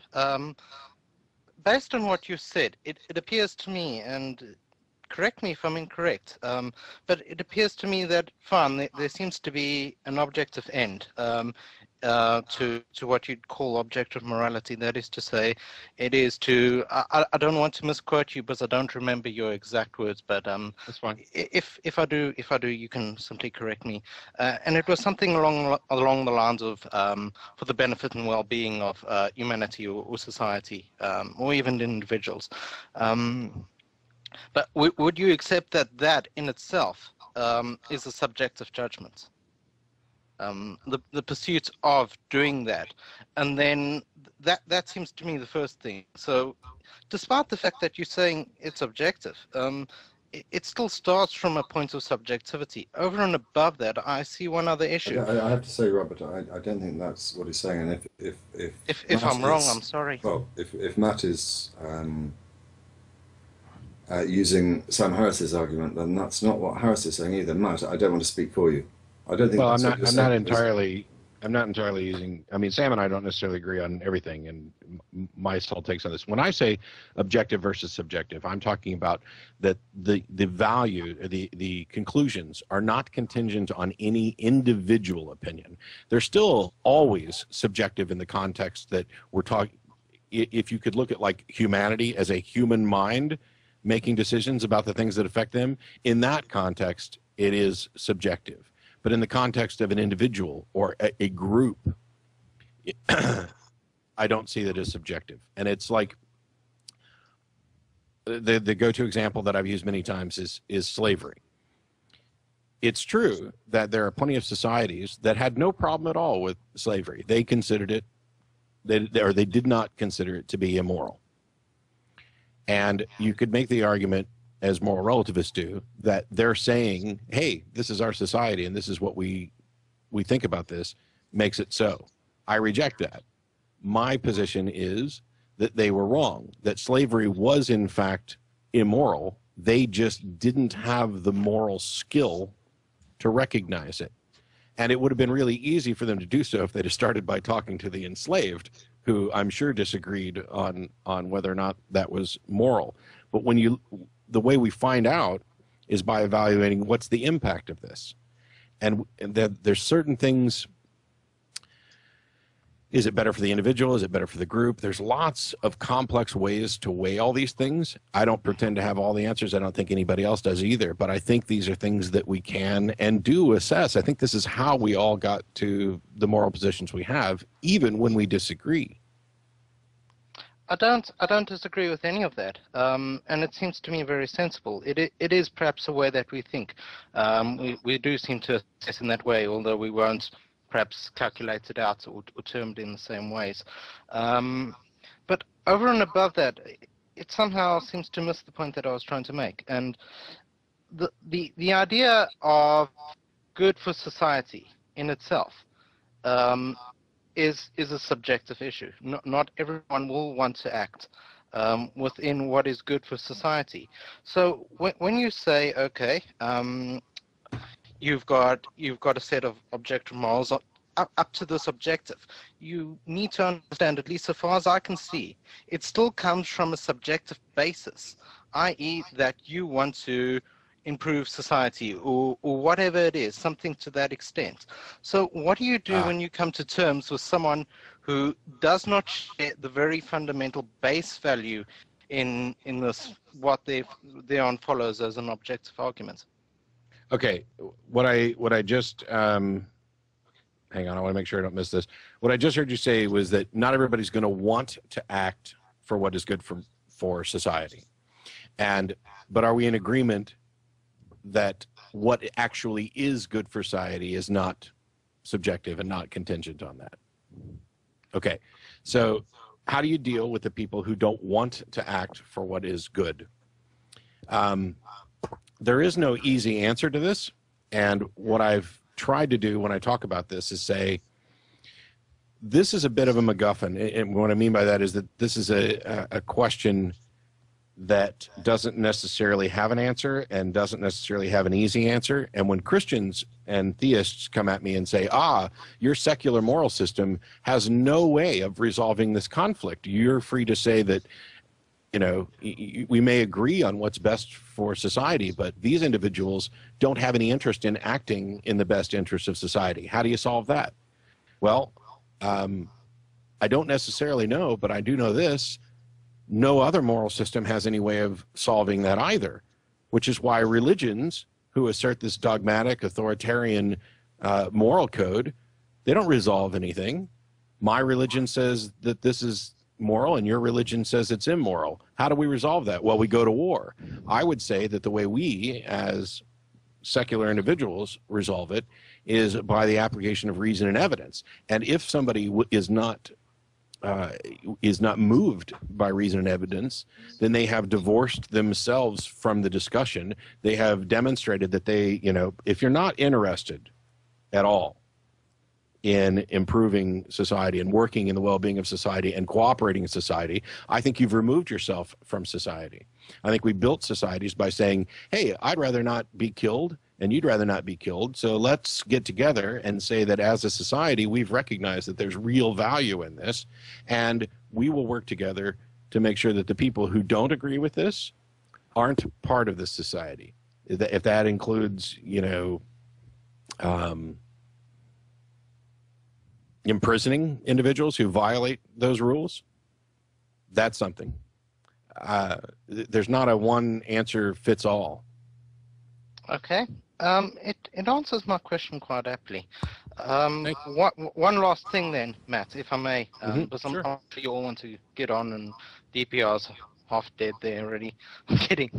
But then, is it fair to say that the objective model of morality that either you or Sam propose or endorse is still fundamentally based on a subjective opinion of where society should go? And to me, the whole thing just feels somewhat attenuated. It's such a great stretch.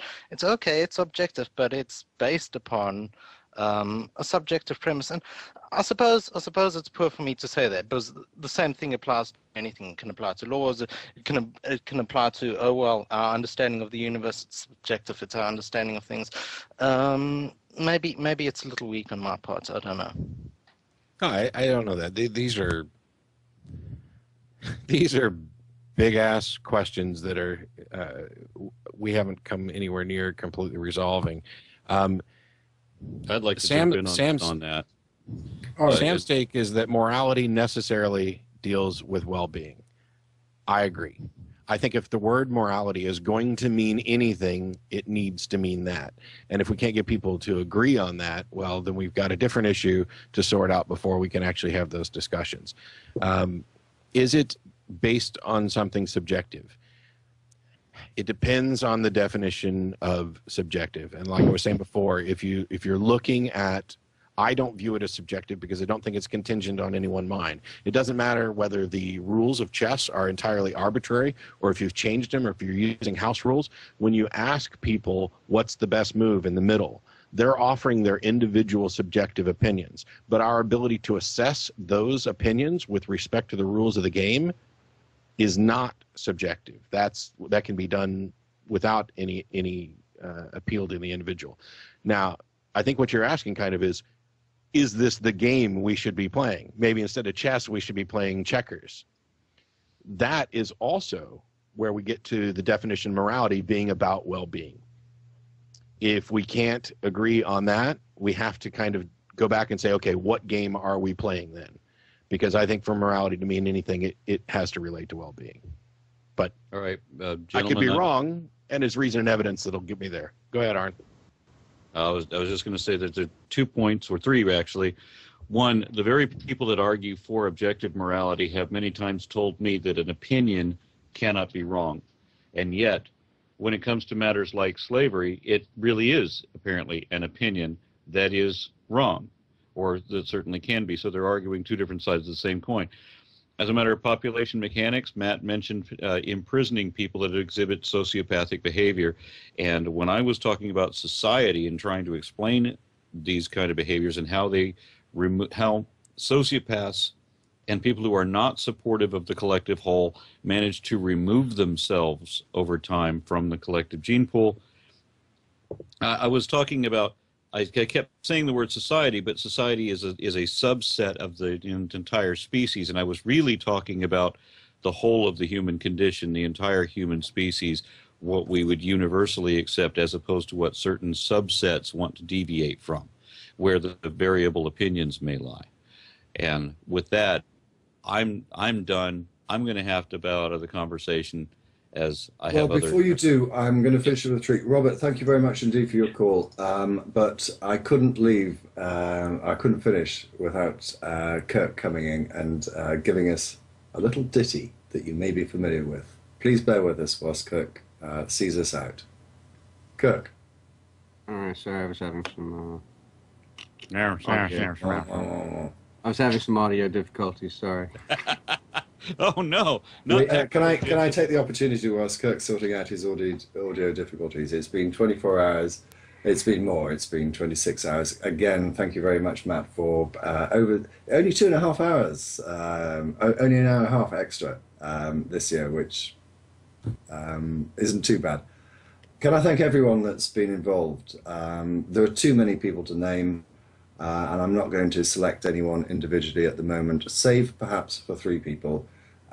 Tony, who did sterling work for the first 20 hours of the show and then collapsed. Ben, who took over, and also Mrs. Trupuka, who did the eBay auction, which is, as I say, a thankless job. There are still items there, and I still recommend you go and have a look at Agent of Doubt's contributions, the grab bags. There's an awful lot in them, some very interesting stuff. Have a look at everything else as well. But we're going to wrap it up now with Kirk, with a song I think that both Aaron and Matt are familiar with. Boy. Yes. Hey, can anybody see me? Yes. That's the point. Okay, good. Have you had a haircut? Oh, yeah, I cut a little bit of More hair than off one. there. Just a couple of them. I think it'll take a few weeks on the part there. All right. And whilst you're still finding your plectrum, the 379 people that are still watching us, click any of those links in the banner above and make a donation, please. We'd be very grateful. Do it for Kirk and this song. Kirk. Good God, Kirk, get on with it. I'm gonna punch you in the head. I'm gonna punch you in the head. I'm gonna punch you in the head from Jesus. I'm gonna punch you in the head. You will wish that you were dead when I punch you in the head from Jesus. Will I turn the other cheek? Be mad at me. This is what was said by Jesus. But I can't sit on the fence. I'm gonna resort to violence when I punch you in the head for Jesus. I'm gonna punch you in the head. I'm gonna punch you in the head. I'm gonna punch you in the head for Jesus. I'm gonna punch you in the head. You will wish that you were dead when I punch you in the head for Jesus. I'm gonna punch you in the head. I'm gonna punch you in the head. I'm gonna punch you in the head for Jesus. I'm gonna punch you in the head. You will wish that you were dead when I punch you in the head for Jesus.